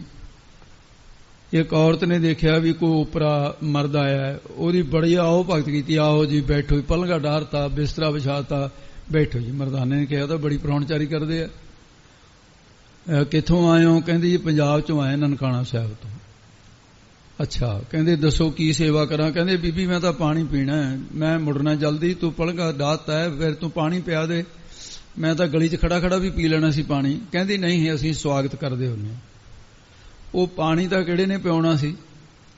ਪਾਣੀ ਪਿਆਉਣ ਦੇ ਬਹਾਨੇ ਉਹਦੇ ਗਲ ਦੇ 'ਚ ਤੰਦ ਪਾ ਤੇ ਮੀਢਾ ਬਣਾਤਾ, ਜਾਦੂਗਰੀ ਦੇ ਨਾਲ ਉਹ ਰੱਸੀ ਨਾਲ ਬੰਨ੍ਹ ਦਿੱਤਾ। ਹੁਣ ਕੁਝ ਲੋਕ ਜਿਨ੍ਹਾਂ ਨੂੰ ਇਹ ਗੱਲਾਂ ਹਜਮ ਨਹੀਂ ਆਉਂਦੀਆਂ, ਉਹ ਕਹਿੰਦੇ ਜੀ ਗੱਲ ਇਸ ਤਰ੍ਹਾਂ ਹੈ ਵੀ ਸਰੀਰ ਦੀ ਜਿਹੜੀ ਬਣਤਰ ਹੈ ਉਹ ਨਹੀਂ ਬਦਲਦੇ ਜਾਦੂਗਰ, ਵੀ ਜਿਹੜੀ ਮੱਤ ਹੈ ਉਹ ਬਦਲ ਦਿੰਦੇ ਆ। ਚਲੋ ਭਾਈ ਤੁਹਾਡੀ ਗੱਲ ਵੀ ਹੋ ਸਕਦੀ ਹੈ, ਪਰ ਇਤਿਹਾਸ ਦੇ ਵਿੱਚ ਜਿਹੜਾ ਲਿਖਿਆ ਸਾਨੂੰ ਤਾਂ ਉਹ ਕਹਿਣਾ ਪਊਗਾ। ਤੇ ਜਿੰਨੀ ਦੇਰ ਤੱਕ ਤੁਸੀਂ ਆਪਣੇ ਇਸ ਤਰ੍ਹਾਂ ਦੀਆਂ ਨੁਕਤਾਚੀਨੀ ਕਰਦੇ ਰਹੋ, ਇਹ ਤੁਹਾਡਾ ਮਤ ਹੈ, ਅਸੀਂ ਦੇ ਵਿੱਚੋਂ ਸਾਰੰਸ਼ ਕੱਢਣਾ ਸੰਪਰਦਾ ਦੇ ਵਿੱਚ, ਕਿਉਂਕਿ ਇਤਿਹਾਸ ਦੇ ਵਿੱਚ ਲਿਖਿਆ ਜਨਮ ਸਾਖੀ ਵਿੱਚ ਐਸਾ ਹੋਇਆ। ਤੇ ਜਿਸ ਵੇਲੇ ਮਰਦਾਨਾ ਹੁਣ ਭਿਆਂ ਦੀ ਆਵਾਜ਼ ਦੇਵੇ, ਛਡਾਉਣ ਵਾਲਾ ਕੋਈ ਨਹੀਂ, ਸੋਚਦਾ ਵੀ ਜੋ ਗੁਰੂ ਸਾਹਿਬ ਕਹਿੰਦੇ ਸੀ ਗੱਲ ਤਾਂ ਉਹੀ ਬਣ ਗਈ। ਮਹਾਰਾਜ ਨੂੰ ਚੇਤੇ ਕੀਤਾ। ਹੁਣ ਜਦੋਂ ਮਹਾਰਾਜ ਨੂੰ ਕੋਈ ਚੇਤੇ ਕਰਦਾ ਹੈ, ਮਹਾਰਾਜ ਸਾਹਿਬ ਅੰਤਰਜਾਮੀ ਨੇ ਕਹਿੰਦੇ, ਹੱਸ ਪਏ ਮਹਾਰਾਜ ਬੈਠੇ ਬੈਠੇ। ਭਾਈ ਬਾਲਾ ਜੀ ਕਹਿੰਦੇ ਮਹਾਰਾਜ ਹੱਸਿਓ? ਕਹਿੰਦੇ ਭਾਈ ਮੈਂ ਤਾਂ ਹੱਸਿਆ ਵੀ ਮਰਦਾਨਾ ਮੁਸੀਬਤ 'ਚ ਫਸ ਗਿਆ। ਕਹਿੰਦੇ ਮਹਾਰਾਜ ਬਚਨ ਤਾਂ ਮੰਨਦਾ ਨਹੀਂ, ਹੁਣ ਤੁਸੀਂ ਤਾਂ ਕਿਹਾ ਸੀ ਪਹਿਲਾਂ। ਕਹਿੰਦੇ ਦੇਖੋ ਸੋਹਣੀ ਰਬਾਬ ਵਜਾਉਂਦਾ ਸੀ, ਆਪਾਂ ਨੂੰ ਕਈ ਵਾਰੀ ਹਾਸ ਰਸ ਦੇ ਵਿੱਚ ਵੀ ਆਪਾਂ ਤਾਂ ਦੋਨੇ ਚੁੱਪ ਹੀ ਰਹਿੰਦੇ ਆ, ਪਰ ਮਰਦਾਨੇ ਨਾਲ ਆਪਾਂ ਨੂੰ ਕੰਮ ਬੜਾ ਹੈ, ਨਾਲ ਲਏ ਦੀ ਲਾਜ ਵੀ ਹੈ, ਸਖਾ ਮਿੱਤਰ ਵੀ ਹੈ ਨਾ ਆਪਣੇ ਨਗਰ ਦਾ। ਇਸ ਕਰਕੇ ਕਹਿੰਦੇ ਮਹਾਰਾਜ 7 ਵਜੇ ਨੂੰ ਉੱਠ ਖੜੇ। ਜਦੋਂ ਮਹਾਰਾਜ ਸੀ ਉਹ ਨਗਰ ਵਿੱਚ ਆਏ, ਇੱਕ ਬੀਬੀ ਪਾਣੀ ਦਾ ਘੜਾ ਭਰ ਕੇ ਸਿਰ ਦੇ ਉੱਤੇ ਪਾਣੀ ਖੂਹ ਤੇ ਭਰ ਰਹੀ ਸੀ। ਉਹ ਘੜਾ ਚੁੱਕ ਕੇ ਆਉਣ ਲੱਗੀ ਤੇ 2 ਬੀਬੀਆਂ ਨੱਠ ਕੇ ਉਹਨਾਂ ਨੇ ਕਿਹਾ ਵੀ ਇਹ ਤਾਂ 2 ਮਰਦ ਹੋਰ ਲੱਭ ਗਏ। ਇੱਕ ਤਾਂ ਨੱਠ ਕੇ ਆ ਗਈ ਮਹਾਰਾਜ ਕੰਨੀ ਨੂੰ, ਉਹ ਮਹਾਰਾਜ ਦੇ ਗਲ 'ਚ ਜਦੋਂ ਪਾਉਣ ਲੱਗੀ ਤੰਦ, ਉਹ ਤਾਂ ਬਣ ਗਈ ਸੂਰੀ ਉਸੇ ਵੇਲੇ, ਕੁਰ ਕਰਦੀ ਫਿਰੇ। ਜਿਹੜੀ ਆਈ ਭਾਈ ਬਾਲੇ ਕਰੀ ਨੂੰ, ਉਹ ਕੁੱਤੀ ਬਣ ਗਈ। ਇਹ ਲਿਖਿਆ ਹੈ ਜਨਮ ਸਾਖੀ। ਉਹ ਕੁੱਤੀ ਬਣ ਗਈ, ਉਹ ਸੂਰੀ ਬਣ ਗਈ। ਭਾਈ ਮਰਦਾਨਾ ਜੀ ਮੇਢਾ ਬਣਿਆ, ਪਿਆਂ ਕਰਦਾ, ਮਹਾਰਾਜ ਛਡਾਓ ਮੈਨੂੰ। ਤੇ ਜਿਹੜੀ ਫਿਰ ਉਹ ਸਿਰ ਦੇ ਉੱਤੇ ਘੜਾ ਚੁੱਕੀ ਆਉਂਦੀ ਸੀ, ਉਹਨੇ ਦੇਖਿਆ ਵੀ ਇਹ ਤਾਂ ਬੜਾ ਕੋਈ ਜਾਦੂਗਰ ਵੱਡਾ ਆ ਗਿਆ। ਉਹ ਲੱਗੀ ਗੜਬੜ ਕਰਨ, ਮਹਾਰਾਜ ਸਾਹਿਬ ਦਾ ਘੜਾ ਹੀ ਉਹਦੇ ਨਾਲ ਹੀ ਜੋੜ ਦਿੱਤਾ। ਉਹ ਘੜਾ ਜੁੜ ਗਿਆ ਨਾਲ, ਨਾ ਟੇਢਾ ਹੋਵੇ, ਨਾ ਪਾਣੀ ਡੁੱਲੇ, ਨਾ ਖਹਿੜਾ ਛੁੱਟੇ। ਮਹਾਰਾਜ ਸਾਹਿਬ ਸੱਚੇ ਪਾਤਸ਼ਾਹ ਕਹਿੰਦੇ ਬਾਲਿਆ ਇਹਦੀ ਤੰਦ ਤੋੜ ਦੇ। ਗਲ 'ਚ ਤੰਦ ਪਾਈ ਸੀ, ਤੋੜੀ ਮਰਦਾਨਾ ਨੂੰ। ਕਹਿੰਦਾ ਮਹਾਰਾਜ ਸ਼ੁਕਰ ਹੋਇਆ ਮੈਨੂੰ ਛਡਾ ਲਿਆ। ਮਰਦਾਨਿਆਂ ਕਹਿੰਦੇ ਤੈਨੂੰ ਤਾਂ ਛਡਾ ਲਿਆ, ਫਿਰ ਇਹਨਾਂ ਨੂੰ ਹੁਣ ਨਿਰੰਕਾਰ ਦੇਖਦੇ ਆ ਵੀ ਕਦੋਂ ਛੁਟਕਾਰਾ ਹੁੰਦਾ। ਆਓ ਚਲੀਏ। ਇਹ ਕਰਕੇ ਮਹਾਰਾਜ ਤਾਂ ਫਿਰ ਬਾਹਰ ਚਲੇ ਗਏ। ਨੂਰ ਸ਼ਾਹ ਨੂੰ ਪਤਾ ਲੱਗਿਆ ਵੀ ਕੋਈ ਵੱਡਾ ਜਾਦੂਗਰ ਆ ਗਿਆ। ਨੂਰ ਸ਼ਾਹ ਨੇ ਬੜੇ ਮੰਤਰ ਜੰਤਰ ਕੀਤੇ। ਉਹ ਕੁੱਤੀ ਬਣੀ ਹੋਈ ਠੀਕ ਨਾ ਹੋਈ, ਨਾ ਸੂਰੀ ਬਣੀ ਹੋਈ ਠੀਕ ਹੋਈ। ਤਾਂ ਫਿਰ ਇਹ ਗਲ ਵਿੱਚ ਪਾ ਕੇ ਢੋਲਕੀ, ਉਹ ਫਿਰ ਜਿਵੇਂ ਕਿਸੇ ਦੇ ਸਵਾਗਤ ਕਰਨ ਵਾਸਤੇ ਜਾਈਦਾ, ਐਂ ਫਿਰ ਉਹ ਮਹਾਰਾਜ ਕੰਨੀ ਨੂੰ ਢੋਲਕੀ ਛੈਣੇ ਖੜਕਦੀਆਂ ਹੋਈਆਂ ਆਈਆਂ ਇਕੱਠੀਆਂ ਹੋ ਕੇ, ਨਾਲੇ ਕੁੱਤੀ ਬਣੀ ਹੋਈ, ਨਾਲੇ ਸੂਰੀ ਬਣੀ ਹੋਈ, ਨਾਲੇ ਜਿਹਦੇ ਸਿਰ ਤੇ ਘੜਾ ਜੁੜਿਆ ਉਹ ਆ ਕੇ ਨੂਰ ਸ਼ਾਹ ਨੇ ਹੱਥ ਜੋੜ ਲਏ। ਜਦੋਂ ਦੇਖਿਆ ਵੀ ਸਾਰੀਆਂ ਸ਼ਕਤੀਆਂ ਨਸ਼ਟ ਹੋ ਗਈਆਂ, ਗਰੀਬ ਨਵਾਜ ਬਖਸ਼ ਲੋ, ਬਹੁਤ ਮਾੜੀ ਗੱਲ ਹੋਈ, ਤੁਹਾਡੇ ਸੇਵਕ ਨੂੰ ਮੀਢਾ ਬਣਾਇਆ, ਗਲਤੀ ਹੈ, ਪਰ ਤੁਸੀਂ ਹੁਣ ਜੀਵਨ ਦਾਨ ਬਖਸ਼ ਦਿਓ। ਮਹਾਰਾਜ ਕਹਿੰਦੇ ਤੇਰਾ ਨਾਂ ਕੀ ਆ? ਕਹਿੰਦੇ ਨੂਰ ਸ਼ਾਹ। ਕਹਿੰਦੇ ਨੂਰ ਸ਼ਾਹ, ਇੱਕ ਸ਼ਰਤ ਤੇ ਅਸੀਂ ਬਖਸ਼ਦੇ ਹਾਂ। ਮਹਾਰਾਜ ਦੱਸੋ? ਅੱਜ ਤੋਂ ਬਾਅਦ ਕਿਸੇ ਨਾਮ ਜਪਣ ਵਾਲੇ ਦਾ ਨਿਰਾਦਰ ਨਹੀਂ ਕਰੋਗੀਆਂ। ਕਹਿੰਦੇ ਜੀ ਬਚਨ ਦਿੱਤਾ, ਨਹੀਂ ਕਰਾਂਗੀਆਂ। ਆਏ ਗਏ ਨੂੰ ਭੋਜਨ ਛਕਾਉਣਾ, ਸੇਵਾ ਕਰਨੀ ਹੈ, ਧਰਮਸ਼ਾਲ ਬਣਾਓ, ਤੇ ਆ ਜਿਹੜੀ ਤਾਂਤਰਿਕ ਵਿਦਿਆ ਇਹ ਛੱਡ ਦੇ। ਅੱਜ ਤੋਂ ਬਾਅਦ ਕਿਸੇ ਦਾ ਨੁਕਸਾਨ ਨਹੀਂ ਕਰਨਾ। ਤੈਨੂੰ ਅਸੀਂ ਬਾਣੀ ਦਿੰਦੇ ਆ, ਗੁਰੂ ਵਾਲੀ ਬਣ ਜਾ, ਇਹਨਾਂ ਨੂੰ ਵੀ ਬਣਾ ਲੈ, ਰੋਜ਼ ਕੀਰਤਨ ਕਰਿਆ ਕਰੋ, ਧਰਮਸ਼ਾਲ ਬਣਾਓ ਤੇ ਕਥਾ ਕੀਰਤਨ, ਰੱਬ ਦਾ ਨਾਮ ਲਓ ਜਿਹਨੇ ਮਨੁੱਖ ਸਰੀਰ ਦਿੱਤਾ। ਉੱਥੇ ਮਹਾਰਾਜ ਸਾਹਿਬ ਨੇ ਧਰਮਸ਼ਾਲ ਬਣਵਾਈ, ਨੂਰ ਸ਼ਾਹ ਨੂੰ ਉੱਥੇ ਦਾ ਪ੍ਰਬੰਧ ਸੌਂਪਿਆ। ਤੇਰਿਆ ਰਾਜ ਦੇ ਵਿੱਚ ਐ ਮਹਾਰਾਜ ਨੇ ਫਿਰ ਉੱਥੇ ਨਾਮ ਦੀ ਧੁੰਮ ਪਾ ਦਿੱਤੀ। ਉਹਨਾਂ ਨੇ ਫਿਰ ਜਿਹੜਾ ਕੁਝ ਵਾਰਤਕ ਰੂਪ ਦੇ ਵਿੱਚ ਉਸ ਵੇਲੇ ਗੁਰੂ ਨਾਨਕ ਸਾਹਿਬ ਮਹਾਰਾਜ ਨੂੰ ਕਿਹਾ, ਉਹ ਜਿਹੜੀ ਘੜਾ ਜੁੜਿਆ ਹੋਇਆ ਸੀ ਸਿਰ ਦੇ ਉੱਤੇ, ਉਹ ਜਦੋਂ ਮਹਾਰਾਜ ਦੀ ਹਜ਼ੂਰੀ ਚ ਆਏ ਸੀ, ਉੱਥੇ ਜਨਮ ਸਾਖੀ ਚ ਇੱਕ ਬਚਨ ਆਉਂਦਾ ਹੈ, ਕਹਿੰਦੇ ਕੱਲਰ ਕੀਆਂ ਬਣਜਾਰੀਆਂ ਝੁੰਗੇ ਮੁਸਕਨ ਮੰਗੇਨ। ਕਹਿੰਦੇ ਕੱਲਰ ਕੀਆਂ ਬਣਜਾਰੀਆਂ ਝੁੰਗੇ ਮੁਸਕ ਮੰਗੇਨ, ਅਮਲਾਂ ਬਾਝੋ ਨਾਨਕਾ ਕਿਉਂ ਕਰ ਕੰਤ ਮਿਲੇਨ। ਇਹ ਮਹਾਰਾਜ ਨੇ ਬਚਨ ਕੀਤਾ, ਜਨਮ ਸਾਖੀ ਚ ਹੈ, ਗੁਰਬਾਣੀ ਚ ਨਹੀਂ ਹੈ ਤੋ ਕਹੇ। ਉਸ ਵੇਲੇ ਜਦੋਂ ਸ਼ਰਨਾਗਤ ਹੋਈਆਂ, ਉਹਨਾਂ ਨੇ ਫਿਰ ਆਪਣੀ ਸਾਰੀ ਹਾਲਤ ਜਿਹੜੀ ਵਾਰਤਕ ਰੂਪ ਵਿੱਚ ਕਹੀ ਕਿ ਮਹਾਰਾਜ ਅਸੀਂ ਤਾਂ ਇਸ ਤਰ੍ਹਾਂ ਦੀਆਂ ਚੱਜ ਆਚਾਰ ਨੇ ਸਾਡੇ ਖੋਟੇ। ਉਹ ਵਾਰਤਕ ਰੂਪ ਨੂੰ ਮਹਾਰਾਜ ਸਾਹਿਬ ਜੀ ਫਿਰ ਆਪਣੀ ਅੰਮ੍ਰਿਤਮਈ ਬਾਣੀ ਦਾ ਰੂਪ ਦਿੱਤਾ। ਇਹ ਜਿਹੜੇ ਬਚਨ, ਇਹ ਨੂਰ ਸ਼ਾਹ ਤੇ ਉਹਦੀਆਂ ਸਾਥਣਾਂ ਦੇ ਕਹੇ ਹੋਏ ਬਚਨ ਬਾਣੀ ਚ ਗੁੰਥਣ ਕਰਕੇ ਇਹਦੇ ਅੰਤਰੀਵ ਅਰਥ ਦੇ ਵਿੱਚ ਸਿੱਖਾਂ ਨੂੰ ਉਪਦੇਸ਼ ਦਿੱਤਾ, ਸੰਸਾਰ ਨੂੰ ਉਪਦੇਸ਼ ਦਿੱਤਾ। ਤੇ ਬਾਹਜ ਨੂਰ ਸ਼ਾਹ ਤੇ ਉਹਦੀਆਂ ਸਾਥਣਾਂ ਦੀ ਗੱਲ ਹੈ। ਕਈ ਵਾਰੀ ਨਾ ਬੜੀ ਹੈਰਾਨੀ ਹੁੰਦੀ ਹੈ ਲੋਕਾਂ ਦੀ ਅਗਿਆਨਤਾ ਤੇ। ਇਹ ਜਿਹੜੇ ਫੋਟੋਆਂ ਬਣਾਉਂਦੇ ਆ, ਅਕਲ ਤਾਂ ਪਤਾ ਨਹੀਂ ਕਿੱਥੇ ਛਿੱਕੇ ਤੇ ਟੰਗ ਦਿੰਦੇ ਆ। ਇੱਕ ਗੁਰੂ ਨਾਨਕ ਸਾਹਿਬ ਦੀ ਫੋਟੋ ਬਣੀ ਹੈ, ਕਿਤੇ ਨਾ ਕਿਤੇ ਤੁਸੀਂ ਵੀ ਦੇਖੀ ਹੋਊਗੀ। ਗੁਰੂ ਨਾਨਕ ਸਾਹਿਬ ਦੀ ਫੋਟੋ ਹੈ ਤੇ ਉਹਦੇ ਉੱਤੇ ਲਿਖਿਆ ਗੱਲੀਆਂ ਅਸੀਂ ਚੰਗੀਆਂ ਆਚਾਰੀ ਬੁਰੀਆਂ। ਕਿੱਧਰ ਨੂੰ ਜਾ ਰਹੀ ਹੈ ਗੱਲ? ਫੋਟੋ ਗੁਰੂ ਨਾਨਕ ਸਾਹਿਬ ਦੀ ਹੈ। ਇਹਦੇ ਤਾਂ ਜਾਦੂਗਰਨੀਆਂ ਦੀ ਫੋਟੋ ਚਾਹੀਦੀ ਸੀ ਫਿਰ ਉੱਥੇ ਵੀ ਇਹ ਕਹਿ ਰਹੀਆਂ ਨੇ, ਉਹ ਤਾਂ ਉਹਨਾਂ ਵੱਲੋਂ ਹੈ ਭਾਈ। ਇਸੇ ਕਰਕੇ ਅਰਥਾਂ ਦੀ ਲੋੜ ਹੈ, ਅਗਿਆਨਤਾ ਹੈ। ਉਸ ਵੇਲੇ ਜਿਹੜਾ ਕੁਝ ਮਹਾਰਾਜ ਨੇ, ਸੱਚੇ ਪਾਤਸ਼ਾਹ ਨੇ ਉਹਨਾਂ ਦਾ ਕਿਹਾ ਹੋਇਆ ਬਾਣੀ ਰੂਪ ਦੇ ਅੰਦਰ ਮਹਾਰਾਜ ਸਾਹਿਬ ਵੀ ਐਸਾ ਕਥਨ ਕਰਦੇ ਨੇ। ਉਹਨਾਂ ਨੇ ਕਿਹਾ ਸੀ ਨੂਰ ਸ਼ਾਹ ਤੇ ਉਹਨਾਂ ਦੀਆਂ ਸਾਥਣਾਂ ਨੇ, ਗੱਲੀ ਅਸੀਂ ਚੰਗੀਆਂ। ਇਹ ਸੱਚੇ ਪਾਤਸ਼ਾਹ ਅਸੀਂ ਤਾਂ ਨਾ ਗੱਲਾਂ ਬਾਤਾਂ ਨਾਲ ਹੀ ਚੰਗੀਆਂ ਬਣਦੀਆਂ, ਗੱਲਾਂ ਬੜੀਆਂ ਚੰਗੀਆਂ ਕਰਦੀਆਂ ਫਿਰਦੀਆਂ ਅਸੀਂ, ਆਚਾਰੀ ਬੁਰੀਆ। ਪਰ ਮਹਾਰਾਜ ਸਾਰਾ ਆਚਾਰ ਜਿਹੜਾ ਕਰਤਵ ਜਿਹੜਾ ਨਾ ਉਹ ਬੜਾ ਬੁਰਾ। ਪਤੀ ਵਰਤਾ ਕਹਾਉਂਦੀਆਂ ਤਾਂ ਹੈ ਅਸੀਂ ਵੀ ਅਸੀਂ ਚੰਗੀਆਂ, ਪਰ ਅਸੀਂ ਹਾਂ ਨਹੀਂ। ਸਾਡੇ ਆਚਾਰ ਕਰਤੱਵ ਜਿਹੜੇ ਨੇ ਉਹ ਬੜੇ ਬੁਰੇ ਨੇ। ਸਾਡੀ ਖੋਟੀ ਦ੍ਰਿਸ਼ਟੀ ਹੈ। ਇਸ ਕਰਕੇ ਅਸੀਂ ਆਪਣੇ ਆਚਾਰਨ ਤੋਂ ਡਿੱਗੀਆਂ ਹੋਈਆਂ ਤੇ ਮੰਦੀਆਂ ਔਰਤਾਂ ਹਾਂ ਮਹਾਰਾਜ। ਇਹ ਉਹਨਾਂ ਵੱਲੋਂ ਲਿਖਿਆ ਮਹਾਰਾਜ ਨੇ, ਮਨੋ ਕੁਸੁੱਧਾ ਕਾਲੀਆ। ਅਸੀਂ ਮਨੋਂ ਮਨ ਕਰਕੇ ਇਹਨੂੰ ਕਸੁੱਧਾ ਪਾਠ ਜਿਹੜਾ ਭਾਈ ਧਿਆਨ ਦੇ ਨਾਲ ਪੋਲਾ ਨਹੀਂ ਕਰਾਂ, ਕਸੁੱਧਾ ਅਪਵਿੱਤਰ ਹਾਂ। ਮਨੋਂ ਕਸੁੱਧਾ ਵੈਸੇ ਤੇ ਧੱਦਾ ਜਿੱਥੇ ਲੱਗਿਆ ਹੁੰਦਾ ਹੈ, ਉਹ ਕਈਆਂ ਦਾ ਖਿਆਲ ਹੈ ਕਹਿੰਦੇ ਜੀ ਧੱਦਾ ਪੂਰਾ ਬੋਲਣਾ ਚਾਹੀਦਾ ਹੈ। ਕਸੁੱਧਾ ਦੇਖੋ ਕਿਧਰ ਨੂੰ ਜਾ ਰਿਹਾ ਪਾਠ, ਕਸੁੱਧਾ ਕਿਵੇਂ ਬਣੂ? ਕਈ ਕਹਿੰਦੇ ਜੀ ਭੱਬਾ ਪੂਰਾ ਸਹੀ ਬੋਲਣਾ ਚਾਹੀਦਾ ਹੈ। ਉਹ ਇੱਕ ਸੀ ਗੁਰਮੁਖ, ਉਹ ਬਾਹਲਾ ਹੀ ਪਾਠ ਨੂੰ ਆਪਣੀ ਜਾਣ ਚ ਇਹ ਸਮਝਦਾ ਸੀ ਵੀ ਮੇਰੇ ਵਰਗਾ ਬੋਧੇ ਨਹੀਂ ਕਿਸੇ ਨੂੰ ਹੋਇਆ। ਉਹ ਕਹਿੰਦਾ ਵੀ ਜਿਹੜਾ ਪਹਿਲੇ ਪਿਆਰ ਲੱਗਾ ਥਣ ਦੁੱਧ, ਦੂਜੇ ਮਾਏ ਬਾਪ ਕਿਸੋ, ਤੀਜੇ ਭਈਆ ਭਾਬੀ ਨਹੀਂ ਕਹਿਣਾ ਚਾਹੀਦਾ। ਮੈਂ ਕਿਹਾ ਕੀ ਕਹਿਣਾ ਚਾਹੀਦਾ? ਕਹਿੰਦਾ ਭਾਪੀ ਭੱਬੇ ਨੇ ਦੋਨੇ। ਮੈਂ ਕਿਹਾ ਵਾਹ ਓਏ ਸ਼ੇਰਾ, ਤੂੰ ਤਾਂ ਨਵੀਂ ਟਕਸਾਲ ਤੋਰੇਗਾ ਹੁਣ ਮੈਨੂੰ ਲੱਗਦਾ। ਮੈਂ ਕਿਹਾ ਅੱਛਾ ਐਂ ਦੱਸ, ਮੈਂ ਕਿਹਾ ਇਹਦੇ ਮੂੰਹ ਤੇ ਕਹਾ ਦਈਏ। ਮੈਂ ਕਿਹਾ ਪਟਿਆਲੇ ਤੋਂ ਜੇ ਆਪਾਂ ਨੇ ਜਾਣਾ ਹੋਵੇ ਇੱਧਰ ਨੂੰ ਰਖੜੇ ਵਾਲੇ ਪਾਸੇ ਨੂੰ, ਕਹਿੰਦਾ ਹਾਂ ਜੀ। ਮੈਂ ਕਿਹਾ ਜਾਣਾ ਹੋਵੇ ਮਲੇਰਕੋਟਲੇ, ਰਸਤੇ 'ਚ ਵੱਡਾ ਸ਼ਹਿਰ ਕਿਹੜਾ ਆਉਂਦਾ ਹੈ? ਕਹਿੰਦਾ ਨਾਭਾ। ਮੈਂ ਕਿਹਾ ਗਲਤ ਬੋਲਦਾ ਹੈ। ਕਹਿੰਦਾ ਨਾਭਾ ਹੀ ਆਉਂਦਾ ਹੈ। ਮੈਂ ਕਿਹਾ ਨਹੀਂ ਨਹੀਂ, ਨਾਭਾ। ਮੈਂ ਕਿਹਾ ਕਦੇ ਕਿਹਾ ਨਾਭਾ? ਕਹਿੰਦਾ ਨਹੀਂ। ਮੈਂ ਕਿਹਾ ਉੱਥੇ ਨਾਭਾ ਕਹਿੰਦਾ, ਇੱਥੇ ਭਾਬੀ ਨਹੀਂ ਕਹਿੰਦਾ। ਮੈਂ ਕਿਹਾ ਭਰਾ ਦੇ ਘਰ ਵਾਲੀ ਦਾ ਨਾਮ ਹੈ ਇਹ, ਭਾਬੀ ਹੈ। ਜਿਹੜਾ ਪਿਛਲਾ ਭੱਬਾ ਹੈ ਨਾ, ਉਹ ਬੱਬੇ ਹਾਹੇ ਦੀ ਆਵਾਜ਼ ਵਿੱਚ ਬੋਲੂਗਾ। ਜੇ ਤੂੰ ਕਹੇ ਬੱਬੇ ਦੀ ਆਵਾਜ਼, ਫਿਰ ਤਾਂ ਨਾਭੀ ਬਣਦਾ। ਫਿਰ ਭਾਬੀ ਜਿਹੜਾ ਸ਼ਬਦ ਹੈ ਨਾ, ਭਾਬੀ ਨੂੰ ਇੱਥੇ ਬੱਬੇ ਹਾਹੇ ਦੀ ਆਵਾਜ਼ ਹੈ। ਸੋ ਇਸ ਕਰਕੇ ਇੱਥੇ ਵੀ ਸਾਧ ਸੰਗਤ ਜੀ ਜਿਹੜਾ ਹੈ ਕਸੁੱਧਾ। ਤੇ ਮਹਾਰਾਜ ਕਹਿੰਦੇ ਉਹਨਾਂ ਨੇ ਕਬੂਲ ਕੀਤਾ ਵੀ ਅਸੀਂ ਮਹਾਰਾਜ ਕਸੁੱਧਾ ਅਪਵਿੱਤਰ ਹਾਂ, ਹਰ ਸਮੇਂ ਵਿਸ਼ਿਆਂ ਦੀ ਵਾਸ਼ਨਾ ਰੱਖਦੀਆਂ ਹਾਂ। ਦੇਖੋ ਗੁਨਾਹ ਸਾਰੇ ਐਨ ਨੰਗੇ ਚਿੱਟੇ ਉਹਨਾਂ ਨੇ ਨਹੀਂ, ਆਪਣੇ ਗੁਨਾਹ ਨਹੀਂ ਕੋਈ ਦੱਸਦਾ ਹੁੰਦਾ। ਸਾਡੀਆਂ ਬਿਰਤੀਆਂ ਜਿਹੜੀਆਂ ਬਹੁਤ ਪਾਪਾਂ ਕਰਕੇ ਕਾਲੀਆਂ ਹੋ ਗਈਆਂ ਮਹਾਰਾਜ, ਅਸੀਂ ਅੰਦਰੋਂ ਵੀ ਕਾਲੀਆਂ। ਇਹ ਤਾਂ ਸਾਡੇ ਰੰਗੇ ਹੀ ਗੋਰੇ ਦਿਖਦੇ ਨੇ, ਬਾਹਰੋਂ ਹਾਰ ਸ਼ਿੰਗਾਰੇ ਦਿਖਦਾ, ਪਰ ਮਾੜੇ ਕਰਮਾਂ ਸਾਡੇ ਬਹੁਤ ਵਾਹਰ ਚਿਟਵੀਆ। ਇਹ ਭਾਈ ਪੋਥੀਆਂ ਵੱਲ ਕਰੋ ਧਿਆਨ। ਇਹਦੇ ਵਿੱਚ ਜਿਹੜਾ ਰਾਰੇ ਨੂੰ ਸਿਹਾਰੀ ਲੱਗੀ ਹੋਈ ਹੈ, ਇਹ ਲੋਪ ਹੋ ਜਾਂਦੀ ਹੁੰਦੀ ਹੈ। ਤੁਹਾਨੂੰ ਪਤਾ ਹੋਣਾ ਚਾਹੀਦਾ ਵੀ ਰਾਰੇ ਦੀ ਸਿਹਾਰੀ ਹੈ ਜਿਹੜੀ ਵਾਹਰ ਹੈ, ਐ ਰਾਰੇ ਦੀ ਰੇ ਥੋੜੀ ਜਿਹੀ ਆਵਾਜ਼ ਆਉਣੀ ਚਾਹੀਦੀ ਹੈ। ਬਾਹਰੋਂ ਤਾਂ ਅਸੀਂ ਬੜੀਆਂ ਚਟਵੀਆਂ ਹੈ, ਬਾਹਰ ਦਾ ਹੀ ਬਾਚਕ ਚਟਵੀਆਂ। ਸਾਫ ਸੁਥਰੇ ਕੱਪੜੇ ਨੇ, ਗਹਿਣੇ ਬੜੇ ਪਾਏ ਹੋਏ ਨੇ, ਬਣ ਠਣ ਕੇ ਰਹਿਣੀਆਂ, ਪਰ ਸਾਡੇ ਮਹਾਰਾਜ ਕਰਮ ਬੜੇ ਮਾੜੇ ਨੇ। ਅਸੀਂ ਕਰਤੂਤਾਂ ਬੜੀਆਂ ਭੈੜੀਆਂ ਕਰਦੇ ਹਾਂ ਮਹਾਰਾਜ। ਅਸੀਂ ਆਪਣਾ ਜੀਵਨ ਨਸ਼ਿਆਂ ਵਿਸ਼ਿਆਂ ਤੇ ਬਰਬਾਦ ਕਰ ਲਿਆ ਹੈ। ਰੀਸਾ ਕਰਹਿ ਤਿਨਾੜੀਆਂ।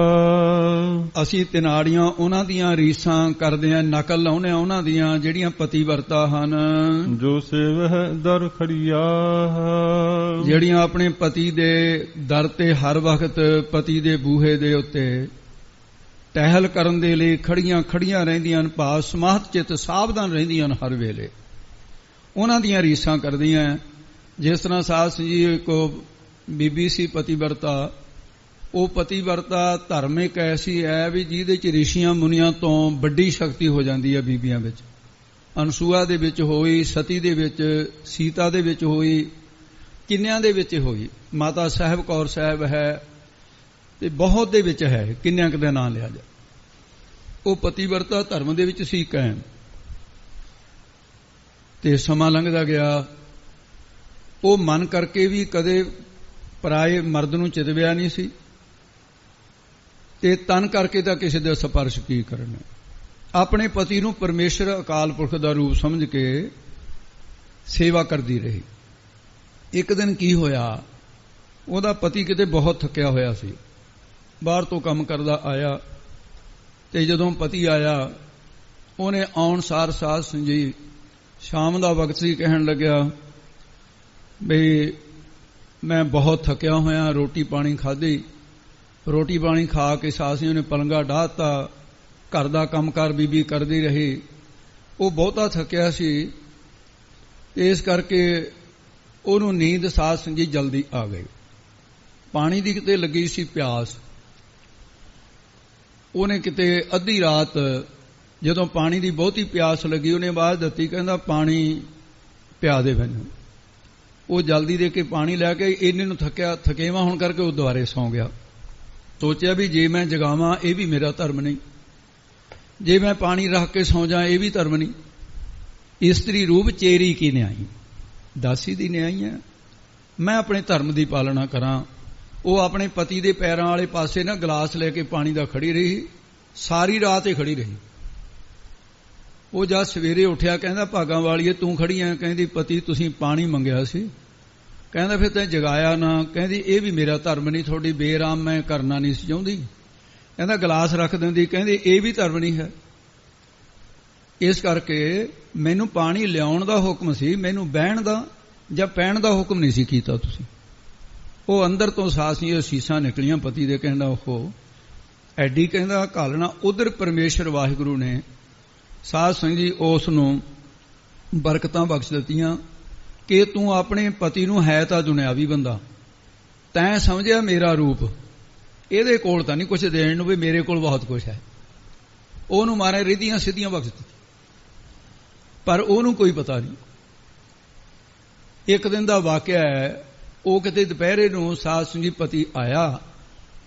ਪਤੀ ਆ ਕੇ ਉਹ ਜਦੋਂ ਆਇਆ, ਉਹਨੇ ਆ ਕੇ ਕਿਹਾ, ਭਾਗਾ ਵਾਲੀਏ ਪਾਣੀ ਲਿਆ, ਵੀ ਪਿਆਸ ਬੜੀ ਲੱਗੀ ਹੈ। ਉਹ ਮੂਲੇ ਦੇ ਨਾਲ ਕਿਤੇ ਚੌਲ ਛੱਡਦੀ ਸੀ।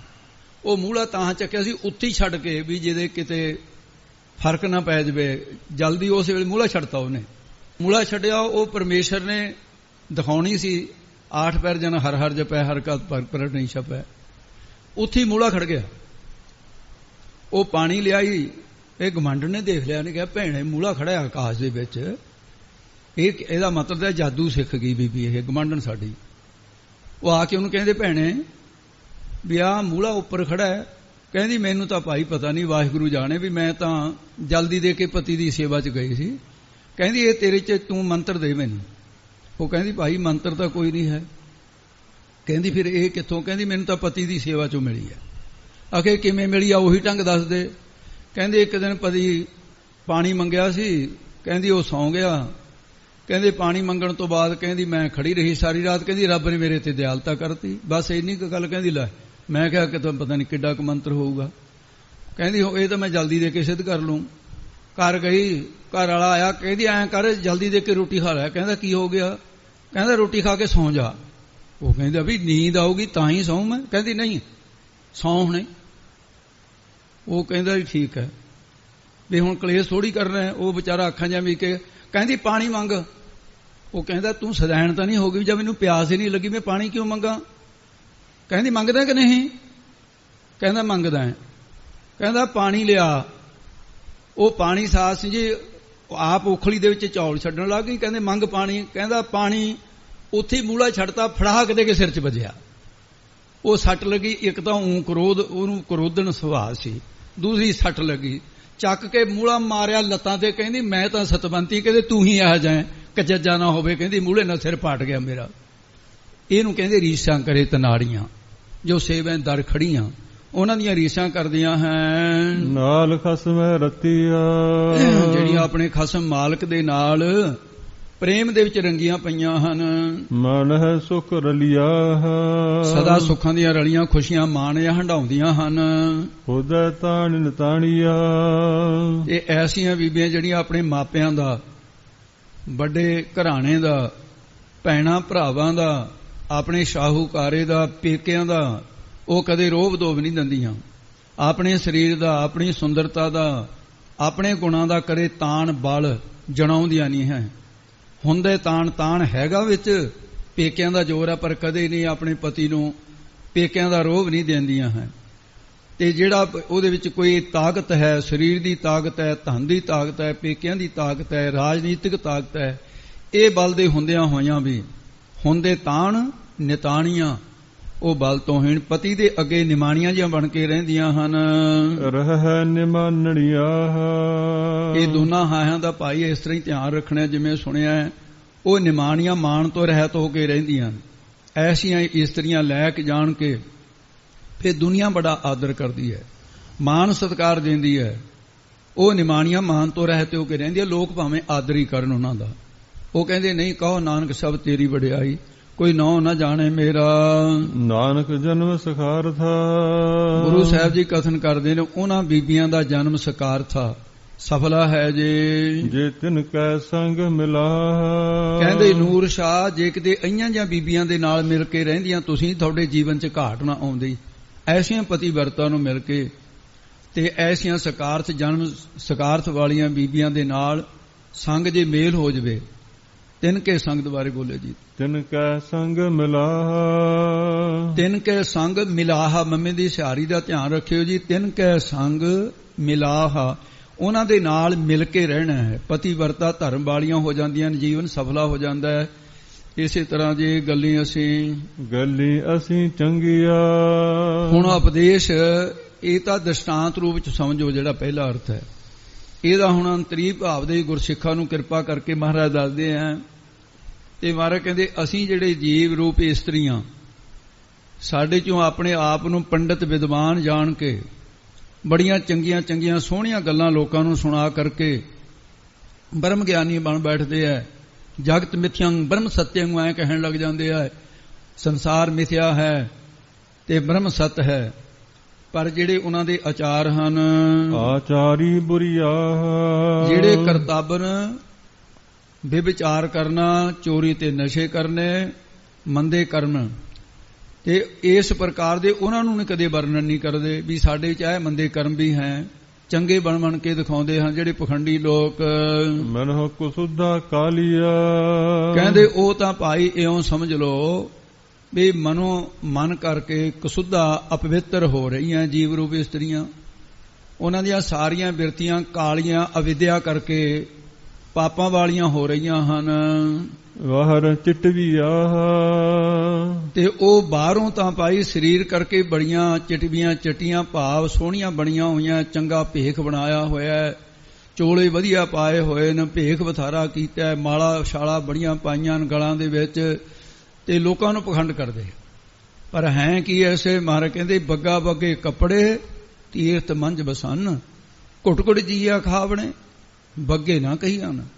ਉਹ ਫਿਰ ਇਸ ਤਰ੍ਹਾਂ ਦੇ चिट्टे जन के कपड़े मैले चित कठोर जियो, ऐसे भेख दिखायो जगत को लोगन को बस कीन, अंत काल काती कटियो बास नरक मोलीन। ये उन्हां दा हाल है। रिसा करह तनाड़िया, रेस हुंदी है नकल बराबरी उन्हां दियां करदे ने ब्रह्म ज्ञानियां दियां, जिन्हां दे अंदर हमेशा है जो सेवह दर खड़िया, परमात्मा दे तय समाहत चित होईयां रहिंदियां न। अंतर आत्मे संसार नूं मिथ्या निश्चय कीता होया। ਜਿਹੜੇ ਪਰਮੇਸ਼ਰ ਦੇ ਦਰ ਗਿਆਨ ਵਿੱਚ ਹਰ ਸਮੇਂ ਖੜੀਆਂ ਸਮਾਹਤ ਚਿਤ ਹੋ ਕੇ ਸੇਵਨ ਕਰਦੀਆਂ, ਸਿਮਰਨ ਕਰਦੇ ਰਹਿੰਦੇ ਨੇ, ਜੀਵਨ ਮੁਕਤੀ ਦਾ ਆਨੰਦ ਮਾਣਦੇ ਨੇ। ਊਠ ਬੈਠ ਸੋਭਤ ਨਾਮ ਕਹੋ ਨਾਨਕ ਜਨ ਕੇ ਸਦਕਾਮ, ਉਹਨਾਂ ਦੀਆਂ ਰੀਸਾਂ ਕਰਦੀਆਂ। ਨਾਲ ਖਸਮੈ ਰਤੀਆ, ਉਹਨਾਂ ਦੀਆਂ ਬਿਰਤੀਆਂ ਖਸਮ ਪਰਮੇਸ਼ਰ ਦੇ ਪ੍ਰੇਮ ਰੰਗ ਵਿੱਚ ਰਤੀਆਂ ਰੰਗੀਆਂ ਹੋਈਆਂ ਹਨ। ਮਨ ਹੈ ਸੁਖ ਰਲਿਆ, ਤੇ ਉਹ ਮਹਾਤਮਾ ਰੂਪ ਸਖੀਆਂ ਸੁਖ ਸਰੂਪ ਵਾਹਿਗੁਰੂ ਅਭੇਦ ਹੋਣ ਰੂਪ ਰਲੀਆਂ ਖੁਸ਼ੀਆਂ ਮਾਣੇ ਮਾਣਦੀਆਂ ਹਨ।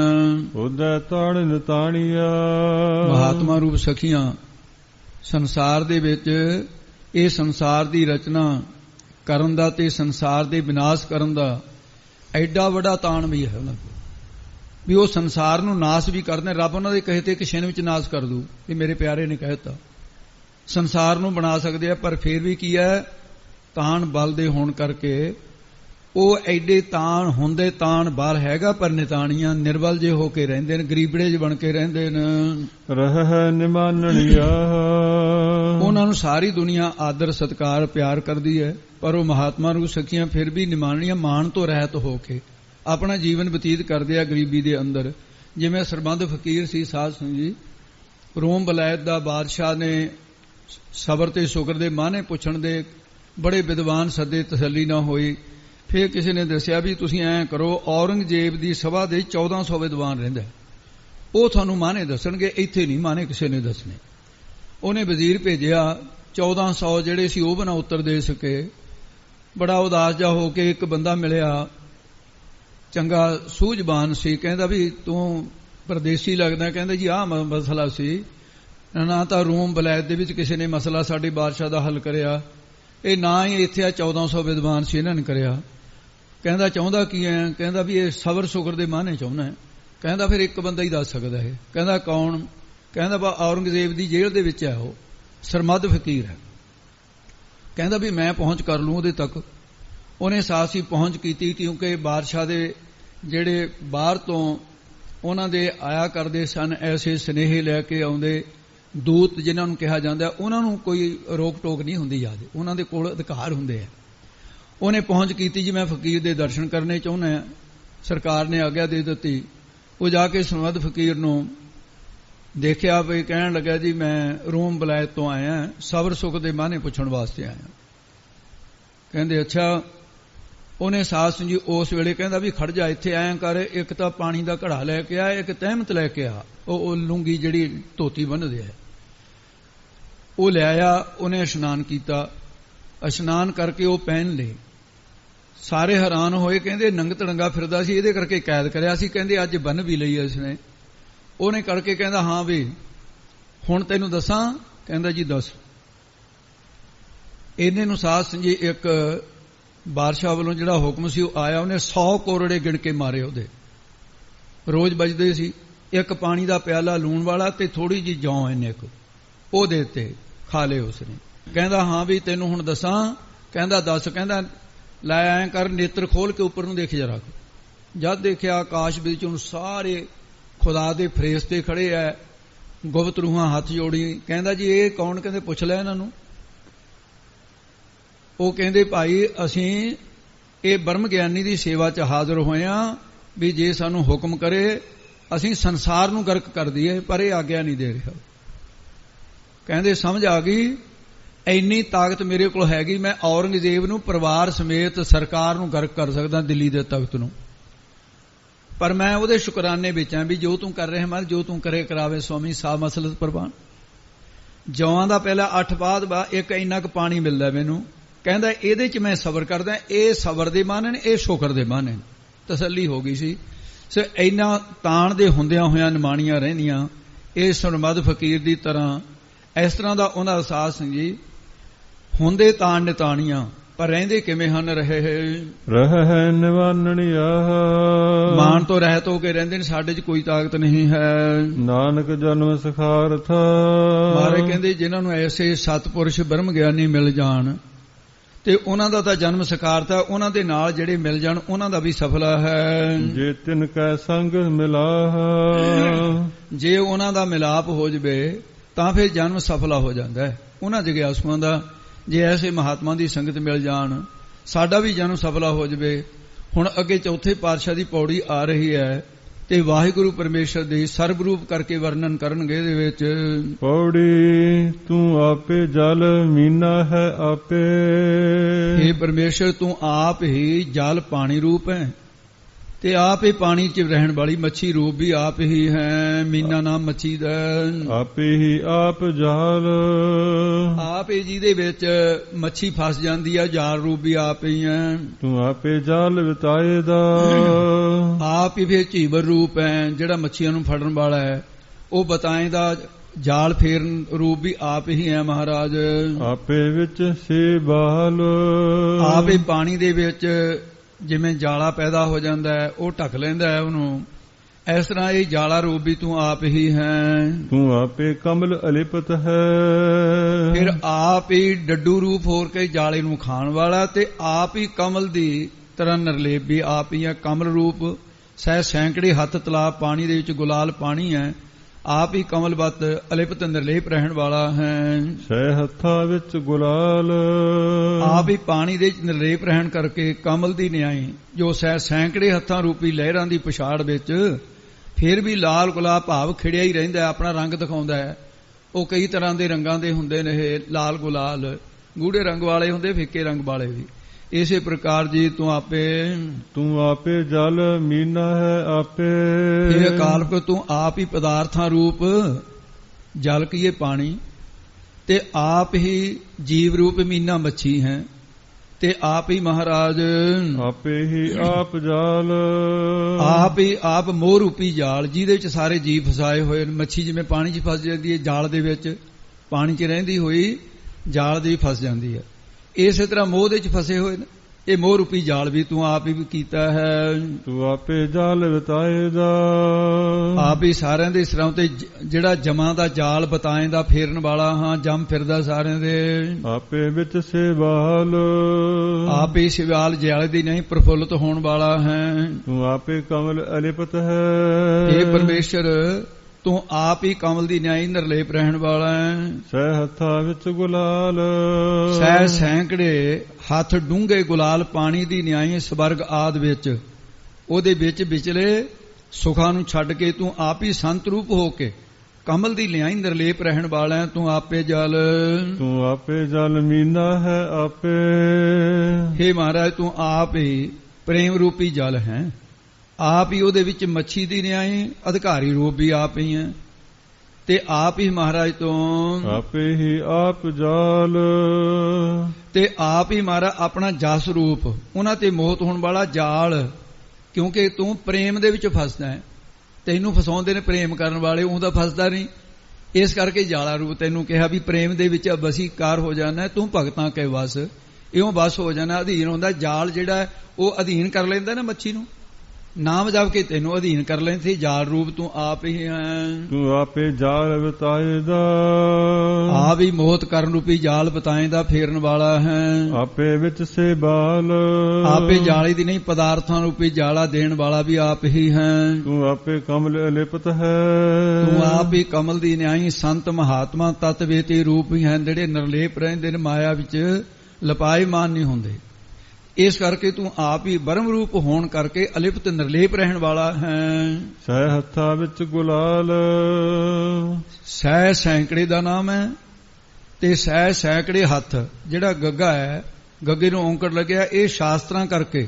ਗੋ ਬਾਣੀ ਦਾ ਨਾਮ ਹੈ, ਸ਼ਾਸਤਰਾਂ 'ਚ ਬਾਣੀ ਹੈ, ਵੇਦਾਂ 'ਚ ਬਾਣੀ ਹੈ। ਸ਼ਾਸਤਰਾਂ ਕਰਕੇ ਦਿਗ ਭੋਗ ਜਿਹੜੇ ਨੇ ਸਵਰਗ ਆਦਿ ਤੇ ਬ੍ਰਹਮ ਲੋਕ ਦੇ, ਇਹਨਾਂ ਦੀ ਲਾਲਸਾ ਤੋਂ, ਗੱਗਾ ਇੱਧਰ ਲੈ ਲਿਆ ਸੀ ਨਾ ਸ਼ਾਸਤਰਾਂ ਵੱਲ, ਲਾਲਸਾ ਤੋਂ ਰਹਿਤ ਪ੍ਰੇਮ ਰੰਗ 'ਚ ਨਰੇਪ ਰਹਿਣ ਵਾਲਾ ਵੀ ਆਪ ਹੀ ਹੈ ਮਹਾਤਮਾ ਰੂਪ। ਤੂੰ ਆਪੇ ਮੁਕਤ ਕਰਾਏਦਾ, ਇਹ ਅਕਾਲ ਪੁਰਖ ਤੂੰ ਆਪ ਹੀ ਗੁਰਮੁਖ ਜਨਾਂ ਨੂੰ ਗੁਰਾਂ ਦੁਆਰਾ ਉਪਦੇਸ਼ ਦੇ ਕੇ ਮੁਕਤ ਕੀਆ, ਸੁਤੰਤਰ ਕਰ ਦੇਣਾ, ਜੰਮਣ ਮਰਨ ਤੋਂ ਰਹਿਤ ਕਰਵਾ ਦਿੰਦਾ ਹੈ। ਇੱਕ ਨਿਮਕ ਘੜੀ ਕਰ ਖਿਆਲ, ਜਿਹਨੂੰ ਤਾਰਨਾ ਚਾਹੇ ਇੱਕ ਘੜੀ ਵਿੱਚ ਨਿਮਕ, ਅੱਖ ਦੇ ਝੌਂਕਣ ਜਿੰਨੇ ਸਮੇਂ ਦੇ ਵਿੱਚ ਵੀ, ਇਹ ਪਰਮੇਸ਼ਰ ਵਾਹਿਗੁਰੂ ਜੋ ਇੱਕ ਘੜੀ ਵਿੱਚੋਂ ਨਿਮਕ ਮਾਤਰ ਵੀ ਤੇਰਾ ਖਿਆਲ ਧਿਆਨ ਕਰਦੇ ਹਨ, ਤੂੰ ਮਹਾਰਾਜ ਉਹਨਾਂ ਨੂੰ ਮੁਕਤ ਕਰ ਦਿੰਦਾ ਹੈ।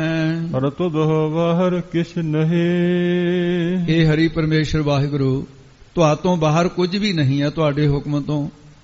ਜਿਨ੍ਹਾਂ ਗੁਰਮੁਖ ਜਨਾਂ ਨੂੰ ਗੁਰ ਸ਼ਬਦੀ ਵੇਖ ਨਿਹਾਲ, ਜਿਨ੍ਹਾਂ ਗੁਰਮੁਖ ਜਨਾਂ ਨੂੰ ਗੁਰੂ ਦੇ ਸ਼ਬਦੀ ਨਾਮ ਹੈ ਉਪਦੇਸ਼ ਦਾ, ਉਪਦੇਸ਼ ਦੀ ਕਮਾਈ ਕੀਤੀ ਹੈ ਜਿਨ੍ਹਾਂ ਨੇ, ਤੇ ਉਹਨਾਂ ਨੂੰ ਵੇਖ ਕੇ ਨਿਹਾਲ ਪ੍ਰਸੰਨ ਹੋ ਜਾਈਦਾ ਹੈ। ਗੁਰਮੁਖ ਜਨ ਗੁਰਾਂ ਦੀ ਸ਼ਬਦੀ ਉਪਦੇਸ਼ ਦੀ ਕਮਾਈ ਕਰਕੇ ਆਪਣੇ ਨਿਜ ਸਰੂਪ ਨੂੰ ਵੇਖ ਕੇ ਨਿਹਾਲ ਹੋ ਜਾਂਦੇ ਨੇ, ਕਿਰਤ ਹੋ ਜਾਂਦੇ ਹਨ। ਸ਼ਲੋਕ ਮਹੱਲਾ ਤੀਜਾ। ਤੀਸਰੇ ਪਾਤਸ਼ਾਹ ਦਾ ਅੰਮ੍ਰਿਤ ਵਚਨ ਹੈ ਜੀ। ਹੁਕਮ ਨਾ ਜਾਣੈ ਬਹੁਤਾ ਰੋਵੈ। ਸ੍ਰੀ ਗੁਰੂ ਅਮਰਦਾਸ ਜੀ ਮਹਾਰਾਜ ਗੋਇੰਦਵਾਲ ਸਾਹਿਬ ਸੰਗਤਾਂ 'ਚ ਅੰਮ੍ਰਿਤ ਵਚਨ ਉਹਨਾਂ ਦੁਆਰਾ ਨਿਹਾਲ ਕਰ ਰਹੇ ਸੀ। ਸਿੱਖਾਂ ਨੇ ਪ੍ਰਸ਼ਨ ਕੀਤਾ, ਮਹਾਰਾਜ ਜਿਹੜੇ ਜੀਵਨ ਸੋਗ ਦੇ ਸਹਿਤ ਰਹਿੰਦੇ ਆ, ਦੁਖੀ ਹੋ ਕੇ ਬਿਰਲਾਪ ਕਿਉਂ ਕਰਦੇ ਰਹਿੰਦੇ ਨੇ? ਤਾਂ ਮਹਾਰਾਜ ਹਜ਼ੂਰ ਨੇ ਫਰਮਾਇਆ, ਕਹਿੰਦੇ ਗੁਰਸਿੱਖੋ ਜੀਵਾਂ ਦੀ ਐਸੀ ਹਾਲਤ ਹੈ, ਹੁਕਮ ਨਾ ਜਾਣੇ ਦੁਆਰੇ ਬੋਲੇ ਜੀ। ਹੁਕਮ ਨਾ ਜਾਣੇ ਬਹੁਤਾ ਰੋਵੈ। ਇਹ ਜੀਵ ਰੂਪ ਇਸਤਰੀ ਪਰਮੇਸ਼ਰ ਦੇ ਹੁਕਮ ਭਾਣੇ ਨੂੰ ਤਾਂ ਜਾਣਦੀ ਨਹੀਂ ਹੈ। ਆਪਣੇ ਕੀਤੇ ਕਰਮਾਂ ਦੀ ਕਰਨੀ ਅਨੁਸਾਰ ਇਹਨੂੰ ਦੁੱਖ ਸੁੱਖ ਮਿਲਦੇ ਆ, ਉਹ ਤਾਂ ਜਾਣਦੀ ਨਹੀਂ। ਅਤਿਅੰਤੀ ਰੋਵੈ, ਕੁਰਲਾਉਣਾ ਪੱਲੇ ਪਿਆ ਵੀ ਐਂ ਕਿਉਂ ਕਰਤਾ ਰੱਬ ਨੇ, ਦੁੱਖ ਕਿਉਂ ਦੇਤਾ। ਪਰਮੇਸ਼ਰ ਦਾ ਹੁਕਮ ਨਾ ਮੰਨਣ ਕਰਕੇ ਇਹ ਬਿਰਲਾਪ ਕਰਦੀ ਹੈ। ਜਿਵੇਂ ਇੱਕ ਮਹਾਰਾਜ ਸਾਹਿਬ ਜੀ, ਗੁਰੂ ਨਾਨਕ ਸਾਹਿਬ ਜਨਮ ਸਾਖੀ ਪ੍ਰਸੰਗ ਆਉਂਦਾ ਹੈ। ਮਹਾਰਾਜ ਸਾਹਿਬ ਜੀ ਤੁਰੇ ਜਾਂਦੇ ਸੀ, ਇੱਕ ਮੱਕੀ ਦੇ ਖੇਤ ਹੁੰਦੇ, ਜਵਾਰ ਦੇ ਖੇਤ ਹੁੰਦੇ, ਮਣੇ ਬਣਾਏ ਹੁੰਦੇ, 4 ਲੱਕੜਾਂ ਵੱਡੀਆਂ ਗੱਡ ਕੇ ਉਹਦੇ ਤੇ ਛੱਤ ਪਾ ਕੇ ਬੈਠਦੇ ਕਾਂ ਉਡਾਉਣ ਵਾਸਤੇ, ਉਹਨੂੰ ਮਣਾ ਕਹਿੰਦੇ ਸੀ। ਉਹਦੇ ਤੇ ਬੈਠਾ ਨਾ ਉਹ ਰੱਬ ਨੂੰ ਗਾਲਾਂ ਕੱਢੀ ਜਾਏ। ਮਰਦਾਨਾ ਵੀ ਦੇਖ ਕੇ ਹੈਰਾਨ ਹੋਇਆ ਵੀ ਰੱਬ ਨੂੰ ਗਾਲਾਂ ਕੱਢੀਆਂ, ਕਿ ਨਹੀਂ ਕੋਈ ਪਾਗਲ ਹੀ ਬੈਠਾ ਹੈ ਜਿਹੜਾ ਮਣੇ ਤੇ ਬੈਠਾ ਹੈ, ਉਹ ਗਾਲਾਂ ਕੱਢੀ ਜਾਏ। ਮਹਾਰਾਜ ਕਹਿੰਦੇ ਮਰਦਾਨੇ ਪਾਗਲ ਨਹੀਂ ਹੈ। ਮਹਾਰਾਜ ਸਾਹਿਬ ਖੜ ਗਏ, ਕਹਿੰਦੇ ਉਹ ਭਾਈ, ਤੇ ਬੋਲਿਆ ਰੁੱਖਾ ਜਾ, ਕਹਿੰਦਾ ਹਾਂ। ਕਹਿੰਦੇ ਤੂੰ ਰੱਬ ਨੂੰ ਗਾਲਾਂ ਕਿਉਂ ਕੱਢੀ ਜਾਂਦਾ? ਮਹਾਰਾਜ ਤੇ ਸਹਿਨ ਨਾ ਹੋ ਵੀ ਰੱਬ ਨੂੰ ਗਾਲਾਂ ਕਿਉਂ? ਆਪਣੀਆਂ ਤੇ ਗਾਲਾਂ ਸਹਿਨ ਕਰ ਲੈਂਦੇ ਸੀ ਗੁਰੂ ਨਾਨਕ ਸਾਹਿਬ ਨਿਰੰਕਾਰ ਨੂੰ, ਨੇ ਕਿਉਂ ਗਾਲਾਂ ਕੱਢਦਾ? ਕਹਿੰਦਾ ਗਾਲਾਂ ਨਾ ਕੱਢਾਂ ਹੋਰ ਕੀ ਕਰਾਂ? ਕਹਿੰਦੇ ਕੀ ਹੋ ਗਿਆ? ਕਹਿੰਦਾ 4 ਪੁੱਤ ਸੀ, 4 ਮਾਰ ਦਿੱਤੇ ਰੱਬ ਨੇ, ਮੇਰਾ ਤਾਂ ਦੁਸ਼ਮਣ ਹੈ ਰੱਬ। ਕਹਿੰਦਾ ਤਾਂ ਗਾਲਾਂ ਕੱਢਦਾ, ਦੁਸ਼ਮਣਾਂ ਨੂੰ ਕੱਢੀ ਦੀਆਂ। ਕਹਿੰਦੇ ਉਹ ਕਰਮਾਂ ਅਨੁਸਾਰ ਸੀ। ਕਹਿੰਦਾ ਹਾਂ, ਕਰਮ ਵੀ ਤਾਂ ਉਸੇ ਨੇ ਲਿਖੇ ਸੀ। ਕੀ ਦਿੱਤਾ ਰੱਬ ਨੇ? ਕਰਦੇ ਆ ਖਾਂਦੇ ਆ, ਰੱਬ ਹੈ ਹੀ ਨਹੀਂ। ਕਹਿੰਦਾ ਐਵੇਂ ਲੋਕ ਕਹਿੰਦਾ ਕਹੀ ਜਾਂਦੇ ਨੇ। ਕਹਿੰਦੇ ਨਾਲੇ ਕਹਿੰਦਾ ਪੁੱਤ ਮਾਰਦੇ ਨੇ, ਕਹਿੰਦੇ ਰੱਬ ਹੈ ਹੀ ਨਹੀਂ। ਮਹਾਰਾਜ ਕਹਿੰਦੇ ਹੇਠਾਂ ਉਤਰ, ਬਣੇ ਤੋਂ ਹੇਠਾਂ ਉਤਰਿਆ। ਮਹਾਰਾਜ ਕਹਿੰਦੇ ਵੀ ਤੈਨੂੰ ਬਹੁਤ ਕੁਝ ਦਿੱਤਾ ਵਾ ਰੱਬ, ਜੇ ਇਹ ਵੀ ਲੈ ਲਵੇ ਫੇਰ ਕੀ ਕਰੇਗਾ? ਪੁੱਤ ਦਿੱਤੇ ਸੀ, ਲੈ ਲਏ ਉਹਨੇ, ਉਹਦੇ ਦਿੱਤੇ ਹੀ ਸੀ। ਹੁਣ ਵੀ ਤੇਰੇ ਕੋਲ ਬਾਤ, ਕਹਿੰਦਾ ਹੁਣ ਕੀ ਆ? ਘਰ ਤਾਂ ਉਜੜ ਗਿਆ, ਹੁਣ ਨਹੀਂ ਹੈ ਮੇਰੇ ਕੋਲ ਕੁਛ। ਮਹਾਰਾਜ ਕਹਿੰਦੇ ਅੱਛਾ ਐਂ ਕਰ ਵੀ ਤੂੰ ਦੋਨੇ ਪੈਰ ਦੇ ਦੇ, ਤੈਨੂੰ 10,000 ਰੁਪਇਆ ਦੇ ਦੇਣੇ ਆ। ਕਹਿੰਦਾ ਤੁਰੂ ਕਾਹਦੇ ਨਾਲ ਜੇ ਪੈਰ ਦੇ ਦਿੱਤੇ? ਕਹਿੰਦੇ ਹੱਥ ਦੇ ਦੇ, ਤੈਨੂੰ 20,000 ਦੇਣੇ ਆ। ਕਹਿੰਦਾ ਹੱਥ ਦੇ ਦੇ, ਖਾਊਂ ਕਾਹਦੇ ਨਾਲ? ਮਹਾਰਾਜ ਕਹਿੰਦੇ ਤੂੰ ਅੱਖਾਂ ਦੇ ਦੇ, ਰੁਪਈਆ ਲੱਖ ਦੇ ਦੇਣੇ ਆ ਤੈਨੂੰ। ਕਹਿੰਦਾ ਅੰਨਾ ਹੋ ਕੇ ਮੈਂ ਕੀ ਕਰਨਾ ਲੱਖ ਰੁਪਈਆ? ਮਾਰੇ ਕਹਿੰਦੇ ਐਂ ਕਰ, ਤੈਨੂੰ ਕਰੋੜ ਰੁਪਈਆ ਦੇ ਦਿੰਦੇ ਆ, ਤੂੰ ਆਪਣਾ ਸਿਰ ਦੇ ਦੇ। ਕਹਿੰਦਾ ਮੈਂ ਕਰੋੜ ਫੇਰ ਕੀ ਕਰਨਾ ਜਦੋਂ ਜਾਨ ਹੀ ਨਾ ਰਹੀ। ਮਾਰੇ ਕਹਿੰਦੇ ਇੰਨਾ ਕੁਝ ਤੈਨੂੰ ਦਿੱਤਾ ਹੋਇਆ, ਰੱਬ ਦਾ ਦਿੱਤਾ, ਤੇਰੇ ਕੋਲੋਂ ਲਿਆ ਕੁਝ ਨਹੀਂ ਉਹਨੇ।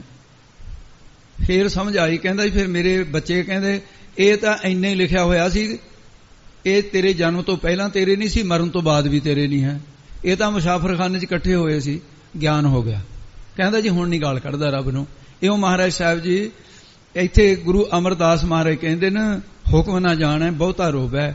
ਐਵੇਂ ਬਿਲਕੀ ਜਾਂਦੇ ਲੋਕ, ਹੁਕਮ ਨਹੀਂ ਜਾਣਦੇ, ਮਹਾਰਾਜ ਭਾਣਾ ਨਹੀਂ ਮੰਨਦੇ। ਅੰਦਰ ਧੋਖਾ ਨੀਂਦ ਨਾ ਸੋਵੈ। ਜੀਵ ਰੂਪ ਇਸਤਰੀ ਦੇ ਹਿਰਦੇ ਦੇ ਅੰਦਰ ਦੂਸਰਿਆਂ ਪ੍ਰਤੀ ਧੋਖਾ, ਛਾਲ ਫਰੇਬ ਜਾਂ ਫਿਰ ਧੋਖਾ ਜਿਹਾ ਜਿਹੜਾ ਪ੍ਰਮਾਣਗਤ ਸੰਸੈ, ਪ੍ਰਮੇਯਗਤ ਸੰਸੈ, ਇਹ ਧੋਖਾ ਸੰਸੇ ਬਣੇ ਰਹਿੰਦੇ ਨੇ। ਨੀਂਦ ਨਾ ਸੋਵੈ, ਸ਼ਾਂਤੀ ਰੂਪੀ ਨੀਂਦ ਦੇ ਅੰਦਰ ਸੌ ਨਹੀਂ ਸਕਦੇ, ਸ਼ਾਂਤੀ ਨਹੀਂ ਆ ਰਹੀ, ਨੀਂਦ ਨਹੀਂ ਆ ਰਹੀ ਹੈ ਸ਼ਾਂਤੀ ਦੀ। ਜੇ ਧਨ ਖਸਮੈ ਚੱਲੈ ਰਜਾਈ। ਜੇਕਰ ਜੀਵ ਰੂਪੀ ਇਸਤਰੀ ਆਪਣੇ ਖਸਮ ਮਾਲਕ ਦੀ ਰਜਾਈ ਆਗਿਆ ਵਿੱਚ ਚੱਲੇ। ਦਰ ਕਰ ਸੋਭਾ ਮਹਿਲ ਬੁਲਾਈ।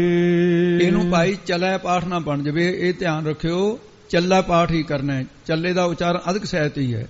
ਜੇਕਰ ਉਹ ਜੀਵ ਰੂਪ ਇਸਤਰੀ ਆਪਣੇ ਖਸਮ ਮਾਲਕ ਦੀ ਰਜਾਈ ਆਗਿਆ ਵਿੱਚ ਚੱਲੈ, ਚੱਲਣਾ ਕਰੇ, ਦਰ ਕਰ ਸੋਭਾ ਮਹਿਲ ਬੁਲਾਈ। ਉਹ ਸੰਸਾਰ ਰੂਪੀ ਦਰ ਦੇ ਵਿੱਚ, ਪਰਲੋਕ ਰੂਪੀ ਘਰ ਦੇ ਵਿੱਚ ਵੀ ਵਡਿਆਈ ਪਾਉਂਦੀ ਹੈ।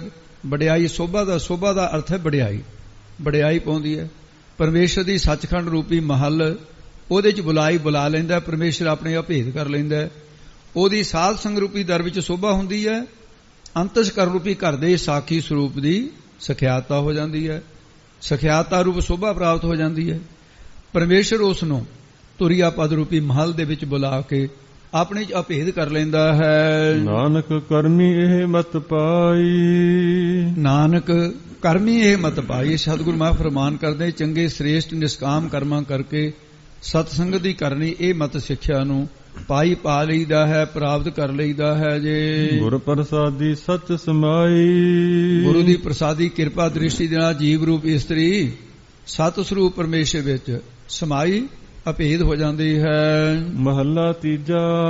ਅੱਗੇ ਮਹੱਲਾ ਉਚਾਰਨ ਕਰਦੇ ਤੀਸਰੇ ਪਾਤਸ਼ਾਹ। ਮਨਮੁਖ ਨਾਮ ਵਿਹੂਣਿਆ। ਜਿਹੜੇ ਮਨਮੁਖ ਨਾਮ ਤੋਂ ਵਿਹੂਣਿਆ, ਖਾਲੀ ਮਨਮੁਖ ਜੀਵ, ਉਹਨਾਂ ਦੀ ਹਾਲਤ ਦੱਸਦੇ ਨੇ। ਰੰਗ ਕੁਸੁੰਬਾ ਦੇਖ ਨਾ ਭੁੱਲ। ਇਹ ਪਦਾਰਥ ਕੁਸੁੰਬੇ ਰੰਗੜੇ ਵਾਲੇ, ਜਿਹੜਾ ਦੇਖਣ ਨੂੰ ਇਹ ਤਾਂ ਸੋਹਣਾ ਲੱਗਦਾ ਹੈ, ਕੁਸੁੰਬੇ ਰੰਗ ਦੀ ਨਿਆਈ ਨਾਸ ਹੋ ਜਾਣ ਵਾਲੇ ਨੇ। ਮਾਇਆ ਦੇ ਰੰਗ, ਪ੍ਰੇਮ, ਵਿਸ਼ੇ, ਤਮਾਸ਼ੇ ਆਦਿ ਪਦਾਰਥਾਂ ਦੇ ਰੰਗਾਂ ਨੂੰ ਵੇਖ ਕੇ ਉਹ ਪਰਮਾਤਮਾ ਨੂੰ ਭੁੱਲਣਾ। ਮਨਮੁਖ ਨਾਮ ਵਿਹੂਣਿਆ, ਰੰਗ ਕੁਸੁੰਬਾ ਦੇਖ ਨਾ ਭੁੱਲ। ਉਸ ਵਾਹਿਗੁਰੂ ਨੂੰ ਭੁੱਲਣਾ ਤੋਂ। ਇਸ ਦਾ ਰੰਗ ਦਿਨ ਥੋੜਿਆ। ਇਹ ਮੈਕੀ ਪਦਾਰਥਾਂ ਦਾ ਰੰਗ ਆਨੰਦ, ਇਹ ਤਾਂ ਕੁਸੁੰਬੇ ਰੰਗ ਵਾਂਗੂ ਥੋੜੇ ਸਮੇਂ ਦਾ ਹੀ ਹੈ, ਥੋੜੇ ਦਿਨਾਂ ਦਾ। ਛੋਛਾ ਇਸ ਦਾ ਮੁੱਲ। ਮਰਨ ਤੋਂ ਬਾਅਦ ਇਹਦਾ ਮੁੱਲ ਛੋਚਾ ਤੁੱਛ ਮਾਤਰ ਹੀ ਹੈ, ਕੁਝ ਵੀ ਨਹੀਂ ਹੈ। ਦੂਜਾ ਲੱਗੇ ਪਚ ਮੋਏ। ਸਾਰੀ ਬੋਲ ਦੋ ਜੀ। ਮੂਰਖ ਅੰਧ ਗਵਾਰ। ਗਵਾਰ ਬੇਸਮਝ ਅੰਧ ਗਿਆਨੀ ਮੂਰਖ ਜੀਵ ਦੂਜੇ ਦਵੈਹ 'ਚ ਲੱਗ ਕੇ ਲੱਗਣ ਕਰਕੇ ਪਚ ਖਪ ਕੇ ਮੂਹੇ ਮਰ ਗਏ, ਹੁਣ ਵੀ ਮਰ ਰਹੇ ਨੇ। ਤੇ ਇਸ ਕਰਕੇ ਮਨ ਦੇ ਅੰਧੇ, ਬੈਰਾਗ ਵਿਵੇਕ ਦੇ ਨੇਤਰ ਨਾ ਹੋਣ ਕਰਕੇ, ਬਾਣੀ ਕਰਕੇ ਮੂਰਖ ਨ, ਬੋਲਣਾ ਨਹੀਂ ਆਉਂਦਾ, ਜਾਂ ਬੋਲੋ ਤਾਂ ਫੀਕੇ।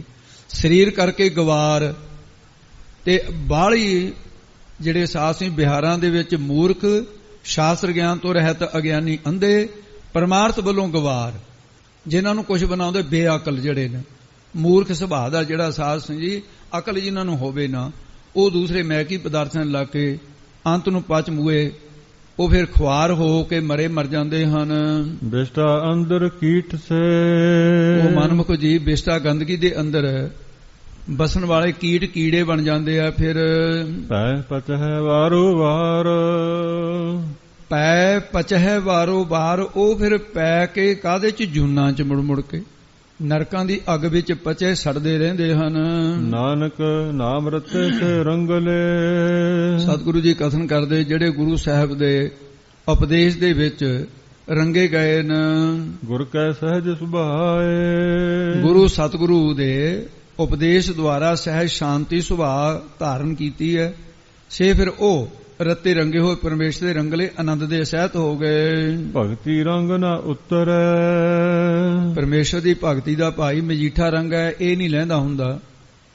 ਇਸ ਕਰਕੇ ਭਗਤੀ ਦਾ ਜਿਹੜਾ ਮਜੀਠ ਰੰਗ ਹੈ, ਕਾਇਆ ਰੰਗਣ ਜੇਥਿਆ ਪੈਰੇ ਪਾਈਆ ਨਾਮ ਮਜੀਠ, ਨਾਮ ਦਾ ਮਜੀਠੀ ਰੰਗ ਹੈ ਜਿਹੜਾ ਲਹਿੰਦਾ ਨਹੀਂ ਹੁੰਦਾ। ਸਹਜੇ ਰਹਿ ਸਮਾਏ, ਇਹ ਉਤਰਦਾ ਨਹੀਂ, ਫਿਰ ਪਰਮੇਸ਼ਰ ਦੇ ਸੁਤੇ ਸਿੱਧ ਸਮਾਉ ਦੇ ਚ ਮਿਲੇ ਰਹਿੰਦੇ ਨੇ।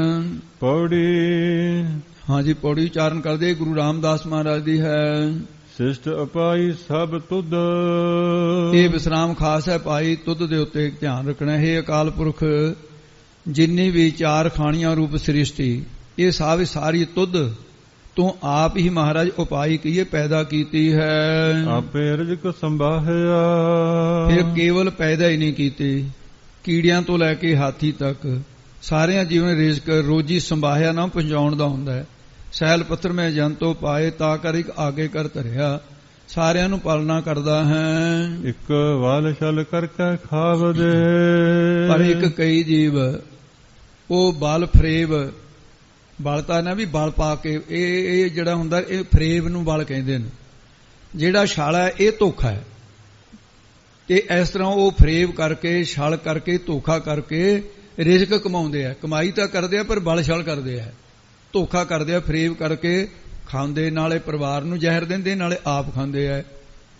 ਇਹ ਐਸੇ ਜਿਹੜੇ ਹਨ ਮੋਹ ਕੂੜ ਕੁਸਤ ਤਿਨੀ ਢਾਹਿਆ, ਕੁਸਤ ਦਾ ਉਚਾਰਨ ਅਧਿਕ ਸਹਿਤ ਹੈ ਭਾਈ, ਇਸੇ ਤਰ੍ਹਾਂ ਕਰਨਾ। ਮੋਹ ਮੂੰਹ ਤੋਂ ਹੀ ਤਿਨੀ, ਉਹਨਾਂ ਨੇ ਕੂੜ ਝੂਠੇ ਕੁਸਤ ਬਦੀ ਵਾਲੇ ਬਚਨ ਜਿਹੜੇ ਢਾਹਿਆ ਬੋਲਦੇ ਨੇ, ਉਹਨਾਂ ਦਾ ਜੀਵਨ ਸੂ ਗੁਣਾ ਵੱਲੋਂ ਕਾਮ ਕ੍ਰੋਧ ਨੇ ਢਾਇਆ, ਢਾ ਰਿਹਾ, ਢਾਏ ਗਏ ਨੇ ਹੋਏ, ਡਿੱਗ ਪਏ ਨੇ ਕਾਮ ਕ੍ਰੋਧ ਦੇ ਅੱਗੇ। ਤੁਧ ਆਪੇ ਭਾਵੈ ਸੋ ਕਰਹਿ, ਹੇ ਵਾਹਿਗੁਰੂ, ਜੋ ਤੂੰ ਤੈਨੂੰ ਆਪ ਹੀ ਭਾਉਂਦਾ ਹੈ ਨਾ, ਚੰਗਾ ਲੱਗਦਾ ਜੋ ਤੈਨੂੰ ਆਪ ਹੀ, ਜੋ ਤੁਧ ਭਾਵੈ ਸੋ ਕਰੇ, ਉਹ ਜੀਵਾਂ ਨੂੰ ਸੱਚੇ ਪਾਤਸ਼ਾਹੀ ਫਲ ਕਰਹਿ ਦੇਣਾ ਕਰਦਾ ਹੈ। ਜੋ ਤੁਧ ਆਪ ਜੀ ਨੂੰ ਤੁਧ ਓਤੈ ਕਮ ਓਏ ਲਾਇਆ, ਤੁਧ ਤੁਸੀਂ ਸੱਚੇ ਪਾਤਸ਼ਾਹ ਕਿਸੇ ਨੂੰ ਇਹੋ ਜਿਹੇ ਓਤੈ ਉਹਨਾਂ ਕੰਮਾਂ ਦੇ ਵਿੱਚ ਉਹਨਾਂ ਨੂੰ ਲਾ ਦਿੱਤਾ ਹੈ, ਉਸੇ ਕੰਮ ਦੇ ਚ ਲਾ ਦਿੱਤਾ ਹੈ। ਮੰਦ ਕਰਮੀਆਂ ਨੂੰ ਮੰਦੇ ਕਰਮਾਂ 'ਚ, ਚੰਗੇ ਕਰਮ ਕਰਨ ਵਾਲਿਆਂ ਨੂੰ ਚੰਗੇ ਕਰਮਾਂ 'ਚ, ਇਹ ਵਾਸ਼ਨਾ ਅਨੁਸਾਰ ਉੱਥੇ ਲਾ ਦਿੱਤੇ ਨੇ। ਇਕ ਨਾ ਸੱਚ ਬੁਝਾਇਓ ਨ, ਇੱਕ ਨਾ ਗੁਰਮੁਖਾਂ ਨੂੰ ਆਪ ਜੀ ਨੇ ਕਿਰਪਾ ਕਰਕੇ ਗੁਰਾਂ ਦੁਆਰਾ ਸੱਚਾ ਨਾਮ ਬੁਝਾਇਆ, ਉਹਨੂੰ ਸਮਝਾ ਦਿੱਤਾ ਹੈ। ਜਿਨ੍ਹਾਂ ਅਟੁੱਟ ਭੰਡਾਰ ਦੇਵਾਇਆ, ਉਹਨਾਂ ਨੂੰ ਭਗਤੀ ਦਾ ਕਦੇ ਨਾ ਮੁੱਕਣ ਵਾਲਾ, ਅਟੁੱਟ ਜਿਹੜਾ ਮੁੱਕੇ ਨਾ ਕਦੇ, ਭੰਡਾਰ ਖਜ਼ਾਨੇ ਦਾ ਨਾਮ ਹੈ, ਦਿਵਾਇਆ ਗੁਰਾਂ ਦੇ ਕੋਲੋਂ ਦਿਵਾ ਦਿੱਤਾ ਹੈ। ਹਰ ਅੰਮ੍ਰਿਤ ਭਗਤ ਭੰਡਾਰ ਹੈ, ਗੁਰ ਸਤਿਗੁਰ ਪਾਸੇ ਰਾਵੇ, ਗੁਰੂ ਦੇ ਕੋਲ ਸੀ ਨਾ, ਗੁਰੂ ਦੇ ਕੋਲੋਂ ਦਿਵਾ ਦਿੱਤਾ ਵਾਹਿਗੁਰੂ ਨੇ। ਹਰ ਚੇਤ ਕਾਹੇ ਤਿਨਾ ਸਫਲ ਹੈ, ਉਹ ਮਹਾਰਾਜ ਸਾਹਿਬ ਜੀ ਦੱਸਦੇ ਆ ਵੀ ਜਦੋਂ ਖਾਣਾ ਖਾਣਾ ਹੈ, ਕੋਈ ਵੀ ਹੋਵੇ, ਖਾਣ ਵਾਲੀ ਚੀਜ਼ ਹੈ, ਦੁੱਧ ਆਦ ਜਾਂ ਫਿਰ ਹੋਰ ਵੀ ਇਸ ਤਰ੍ਹਾਂ ਦੇ ਪਦਾਰਥ, ਫਲ ਫਰੂਟ ਹੈ, ਤੇ ਜਿਸ ਵੇਲੇ ਵੀ ਉਹ ਖਾਣੇ ਆ ਉਹਦੀ ਮਰਿਆਦਾ ਬਣਾਤੀ ਮਹਾਰਾਜ ਨੇ। ਹਰ ਚੇਤ ਖਾਹੇ ਤਿਨਾ ਸਫਲ ਹੈ, ਵੀ ਵਾਹਿਗੁਰੂ ਕਹਿ ਕੇ ਫੇਰ ਮੂੰਹ 'ਚ ਗਰਾਹੀ ਪਾਉਣੀ ਹੈ। ਉਹ ਉਸੇ ਤਰ੍ਹਾਂ ਨਹੀਂ ਇਕਲਾਤ ਖਾਣ ਲੱਗ ਜਾਣੇ ਪਸ਼ੂ ਨੇ, ਪਸ਼ੂਆਂ ਦੇ ਮੂਹਰੇ ਖਾਣਾ ਪਸ਼ੂ 'ਚ ਖਾਣ ਲੱਗ ਜਾਂਦੇ ਨੇ, ਤੇ ਕਈਆਂ ਮਨੁੱਖਾਂ ਦੀ ਬਿਰਤੀ ਵੀ ਪਸ਼ੂ ਵਰਗੀ ਆ, ਮੂਹਰੇ ਰੱਖਣ ਦੀ ਦੇਰ ਹੈ ਜਦੇ ਉਸੇ ਵੇਲੇ ਬੁਰਕੀ ਤੋੜ ਕੇ ਖਾਣ ਲੱਗੇ। ਸਭ ਤੋਂ ਪਹਿਲਾਂ ਮਰਿਆਦਾ ਵੀ ਦੋਨੇ ਹੱਥ ਜੋੜ ਕੇ ਕਹੇ, ਦਾਤਾ ਜੇ ਹੋਰ ਨਹੀਂ ਨਾ ਸ਼ਬਦ ਸ਼ਲੋਕ ਆਉਂਦਾ, ਆਹ ਰਿਜ਼ਕ ਮੈਨੂੰ ਤੈਂ ਬਖਸ਼ਿਆ, ਹੇ ਰੋਜੀ ਦੇਹਨ ਦਾਤਾ ਕਿਰਪਾ ਕਰਨੀ, ਵਾਹਿਗੁਰੂ ਕਹਿ ਕੇ ਮੂੰਹ 'ਚ ਗਰਾਹੀ ਪਾਉਣੀ। ਹਰ ਚੇਤ ਖਾਹੇ ਤਿਨਾ ਸਫਲ ਹੈ, ਉਹਨਾਂ ਦਾ ਖਾਣਾ ਜਿਹੜਾ ਸਫਲ ਹੋ ਜਾਂਦਾ ਹੈ। ਪਰ ਜਿਹੜੇ ਦੂਸਰੇ ਹਨ ਅਚੇਤਾ ਹੱਥ ਤੜਾਇਆ, ਤੇ ਜਿਨ੍ਹਾਂ ਨੇ ਤਾਂ ਵਾਹਿਗੁਰੂ ਨੂੰ ਪਦਾਰਥ ਖਾਣ ਤੋਂ ਪਹਿਲਾਂ ਚੇਤੇ ਕੀਤਾ, ਉਹਨਾਂ ਦਾ ਖਾਧਾ ਹੋਇਆ ਪਦਾਰਥ ਹੋ ਗਿਆ ਸਫਲਾ। ਜਿਹੜੇ ਪਰਮੇਸ਼ਰ ਦੇ ਸਿਮਰਨ ਤੋਂ ਬਿਨਾਂ ਅਚੇਤਾ ਭੁਲਾ ਕੇ ਉਹਨੂੰ ਜੀਵ ਖਾਂਦੇ ਆ, ਤੇ ਫਿਰ ਉਹ ਹੱਥ ਤੜਾਇਆ ਜੂਨਾਂ ਦੇ ਵਿੱਚ ਭਿਖਾਰੀਆਂ ਦੀ ਤਰ੍ਹਾਂ ਧੱਕੇ ਖਾਂਦੇ ਫਿਰਨਗੇ, ਘਰਾਂ ਘਰਾਂ ਦੇ ਅੰਦਰ ਕੌਡੀ ਕੌਡੀ ਮੰਗਦੇ ਫਿਰਨਗੇ, ਅਗਲੇ ਜਨਮ 'ਚ ਹਾਠੀ ਟੱਡੇ ਰਹਿਣਗੇ। ਸਜ਼ਾ ਮਿਲੂਗੀ ਕਿ ਜਦ ਤੈਨੂੰ ਰਿਜ਼ਕ ਦਿੱਤਾ ਸੀ ਉਦੋਂ ਤਾਂ ਚੇਤੇ ਨਹੀਂ ਕੀਤਾ ਰਿਜ਼ਕ ਦੇਣ ਵਾਲੇ ਨੂੰ, ਹੁਣ ਤੈਨੂੰ ਪਤਾ ਲੱਗ ਗਿਆ ਰਿਜ਼ਕ ਕੀ ਹੁੰਦਾ, ਮੰਗਦਾ ਫਿਰ ਹੁਣ ਤੂੰ।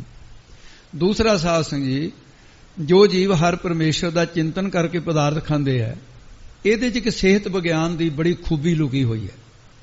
ਉਹਨਾਂ ਨੂੰ ਖਾਧਾ ਹੋਇਆ ਪਦਾਰਥ ਪਰਮੇਸ਼ਰ ਦੇ ਚਿੰਤਨ ਦੀ ਅੰਸ਼ ਹੋਣ ਕਰਕੇ ਉਹ ਸਰੀਰ ਵਿੱਚ ਅਰੋਗਤਾ ਰੂਪੀ ਇਹ ਫਲ ਦੇ ਦਿੰਦਾ ਹੈ।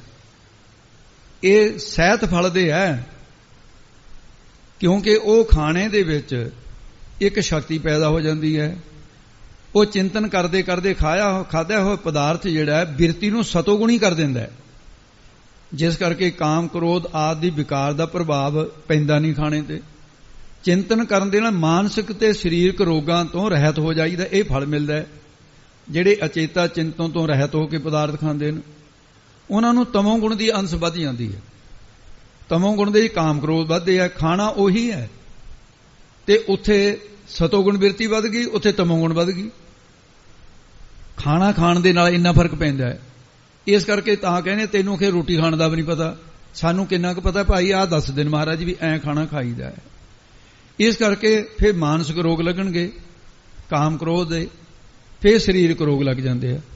ਅਨੇਕਾਂ ਜੂਨੀਆਂ ਰੂਪ ਘਰਾਂ ਦੇ ਵਿੱਚ ਮਨ ਰੂਪੀ ਹੱਥ ਪਦਾਰਥ ਨੂੰ ਪ੍ਰਾਪਤ ਕਰਨ ਲਈ ਅੱਡਿਆ ਹੀ ਰਹੂਗਾ। ਫਿਰ ਅਚੇਤਾ ਹੱਥ ਤੜਾਇਆ, ਇਹ ਤਾਂ ਕਿਹਾ ਮਹਾਰਾਜ ਨੇ। ਸ਼ਲੋਕ ਮਹੱਲਾ ਤੀਜਾ। ਤੀਸਰੇ ਪਾਤਸ਼ਾਹ ਦਾ ਅੱਗੇ ਸ਼ਲੋਕ ਹੈ ਜੀ। ਜਦੋਂ ਗੋਬਿੰਦਵਾਲ ਸਾਹਿਬ ਮਹਾਰਾਜ ਜੀ ਬੌਲੀ ਸਾਹਿਬ ਵਿਖੇ ਦੀਵਾਨ ਲੱਗਾ ਹੋਇਆ ਸੀ, ਸਤਿਗੁਰੂ ਜੀ ਬਹੁਤ ਅੰਮ੍ਰਿਤ ਬਚਨ ਸੁਣਾ ਰਹੇ, ਸੰਗਤਾਂ ਦਰਸ਼ਨ ਕਰਨ ਵਾਸਤੇ ਆਉਂਦੀਆਂ, ਦਰਸ਼ਨ ਕਰਕੇ ਨਿਹਾਲ ਹੁੰਦੀਆਂ। ਮਹਾਰਾਜ ਨੇ ਕਹਿ ਦਿੱਤਾ ਪਹਿਲਾਂ ਲੰਗਰ ਛਕੋ, ਜੀ ਨੇ ਮੇਰੇ ਦਰਸ਼ਨ ਕਰਨੇ ਆ। ਉਹਨਾਂ ਦਿਨਾਂ ਦੇ ਵਿੱਚ ਇੱਕ ਬੇਣੀ ਪੰਡਤ ਸੀ, ਬੜਾ ਭਾਰੀ ਵਿਦਵਾਨ ਸੀ। ਊਠਾਂ ਦੇ ਉਹਦੇ ਊਠ ਦੇ ਇੱਕ ਨਹੀਂ ਕਈ ਊਠ ਲੱਦੀ ਫਿਰਦਾ ਸੀ, ਗ੍ਰੰਥ ਇਹਨੇ ਚੱਕੀ ਫਿਰਦਾ ਸੀ, ਪੂਰੀ ਲਾਇਬ੍ਰੇਰੀ ਉਹ ਚੱਕੀ ਫਿਰਦਾ ਸੀ ਕੋਲ ਆਪਣੇ।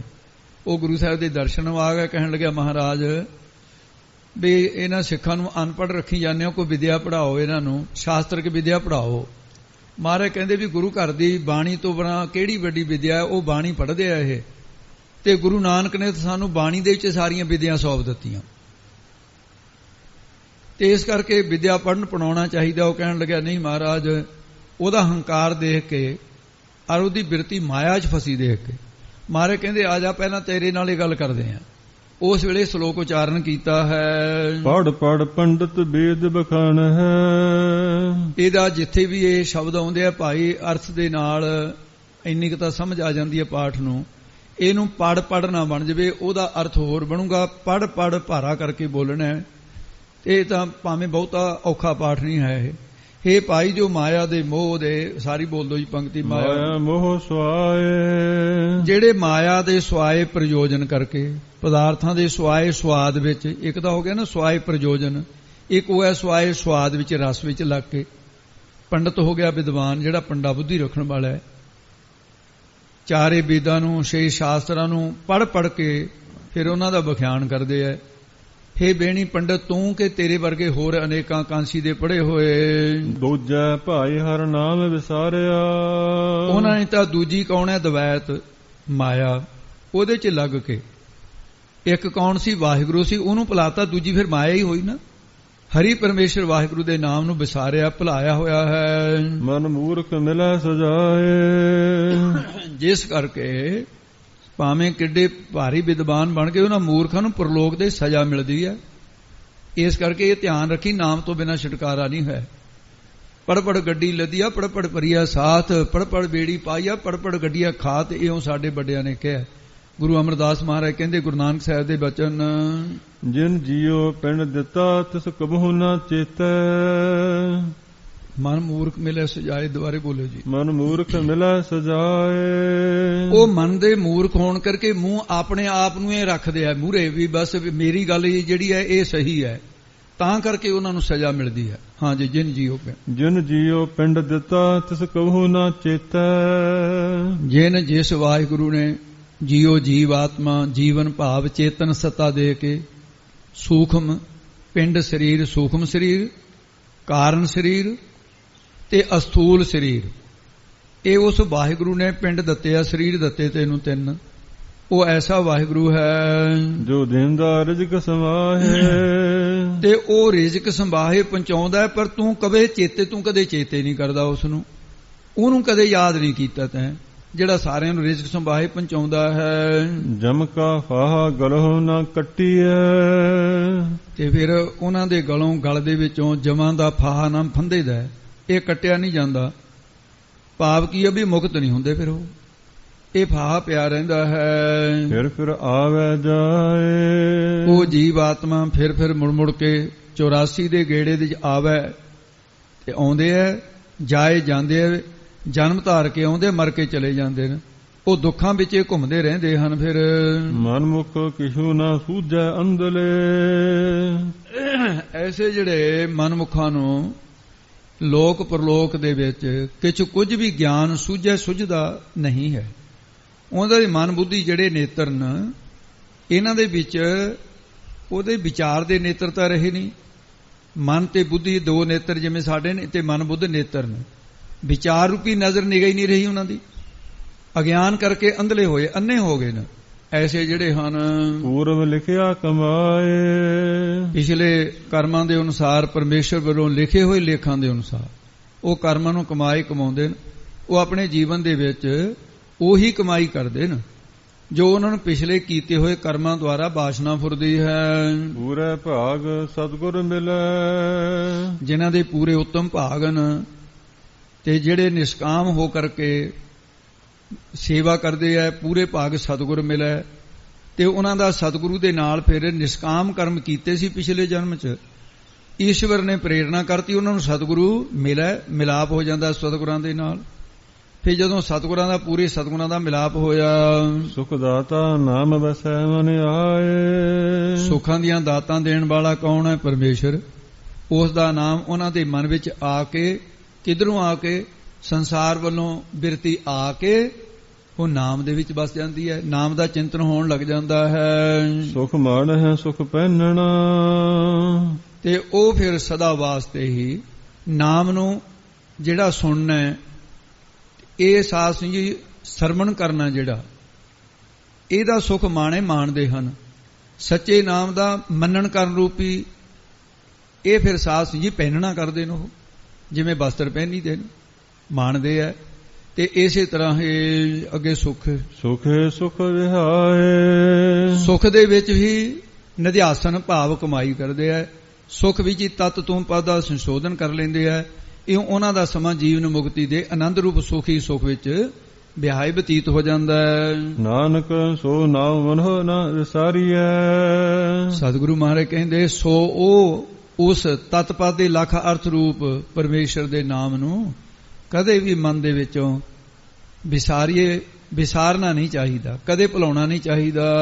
ਜਿਤ ਦਰ ਸੱਚਾ ਸੋਭਾ ਪਾਏ, ਜਿਤ ਜਿਸ ਨਾਮ ਕਰਕੇ ਇਹ ਜੀਵ ਸੱਚੇ ਅਕਾਲ ਪੁਰਖ ਵਾਹਿਗੁਰੂ ਦੇ ਸੱਚਖੰਡ ਰੂਪੀ ਦਰ ਦੁਆਰ ਦੇ ਵਿੱਚ ਸੋਭਾ ਵਡਿਆਈ ਪਾਉਂਦਾ ਹੈ। ਉਹਨੂੰ ਕਿਉਂ ਵਿਸਾਰਨਾ ਭਾਈ, ਜਿਹੜਾ ਦਰਗਾਹ ਵਿੱਚ ਸੋਭਾ ਦਿੰਦਾ ਹੈ ਨਾਮ। ਮਹੱਲਾ ਤੀਜਾ। ਤੀਸਰੇ ਪਾਤਸ਼ਾਹ ਦਾ ਅੰਮ੍ਰਿਤ ਬਚਨ ਹੈ ਜੀ ਮਹੱਲੇ ਵਿੱਚ। ਸਤਿਗੁਰ ਸੇਵ ਸੁਖ ਪਾਇਆ, ਜਿਨ੍ਹਾਂ ਨੇ ਸਤਿਗੁਰੂ ਨੂੰ ਸੇਵਨਾ ਕੀਤਾ ਹੈ, ਸਤਿਗੁਰੂ ਦੇ ਦਰ ਘਰ ਦੀ ਨਿਸ਼ਕਾਮ ਸੇਵਾ ਕੀਤੀ ਹੈ, ਉਹਨਾਂ ਨੇ ਹੀ ਆਤਮਿਕ ਸੁਖ ਨੂੰ ਪਾ ਲਿਆ ਹੈ। ਸਚ ਨਾਮ ਗੁਣ ਤਾਸ, ਨਿਸ਼ਕਾਮ ਸੇਵਾ ਕਰਨ ਕਰਕੇ ਸੱਚਾ ਨਾਮ ਉਹਨਾਂ ਦੇ ਹਿਰਦੇ 'ਚ ਵਸ ਗਿਆ। ਉਹ ਸੱਚਾ ਨਾਮ ਜੋ ਗੁਣਾ ਦਾ ਤਾਜ ਖਜ਼ਾਨਾ ਹੈ, ਉਹ ਸੁਖ ਸਰੂਪ ਵਾਹਿਗੁਰੂ ਨੂੰ ਫਿਰ ਪਾ ਲੈਂਦੇ ਨੇ। ਗੁਰਮਤਿ ਆਪ ਪਛਾਣਿਆ, ਉਹਨਾਂ ਨੇ ਗੁਰੂ ਦੀ ਸਿੱਖਿਆ ਦੁਆਰਾ ਆਪਣੇ ਆਪ ਨੂੰ ਪਛਾਣ ਲਿਆ ਹੈ, ਨਿਜ ਸਰੂਪ ਨੂੰ। ਰਾਮ ਨਾਮ ਪ੍ਰਗਾਸ, ਹਿਰਦੇ ਦੇ ਅੰਦਰ ਰਾਮ ਪਰਮੇਸ਼ਰ ਦੇ ਨਾਮ ਦਾ ਪ੍ਰਗਾਸ ਚਾਨਣਾ ਹੋ ਜਾਂਦਾ ਹੈ। ਜਿਨ੍ਹਾਂ ਨੇ ਗੁਰਮਤਿ ਦੁਆਰਾ ਆਪਣੇ ਸਤ ਚਿਤ ਆਨੰਦ ਆਪਣੇ ਨਿਜ ਸਰੂਪ ਨੂੰ ਪਛਾਣ ਲਿਆ, ਉਹਨਾਂ ਨੂੰ ਗੁਰਮਤਿ ਦੁਆਰਾ ਰਾਮ ਰਮੇ ਹੋਏ ਪਰਮੇਸ਼ਰ ਦਾ ਉਹ ਪਰ ਵਿਸ਼ੇਸ਼ ਕਰਕੇ ਗਾਸ ਪ੍ਰਗਾਸ਼ ਹੋ ਜਾਂਦਾ ਚਾਨਣਾ। ਸੱਚੋ ਸੱਚ ਕਮਾਵਣਾ, ਜੋ ਸੱਚ ਦਾ ਸਰਵਣ ਕਰਦੇ ਐ ਤੇ ਸੱਚ ਦਾ ਸਾਥ ਸੁਝੀ ਮੰਨਣ ਕਰਦੇ ਨੇ, ਨਾਮ ਦੀ ਕਮਾਈ ਕਰਦੇ ਨੇ। ਕਮਾਉਣਾ ਕਰਦੇ, ਕਮਾਵਣਾ ਨਾ ਕਮਾਉਣ ਦਾ ਹੁੰਦਾ, ਕਮਾਉਂਦੇ ਨੇ।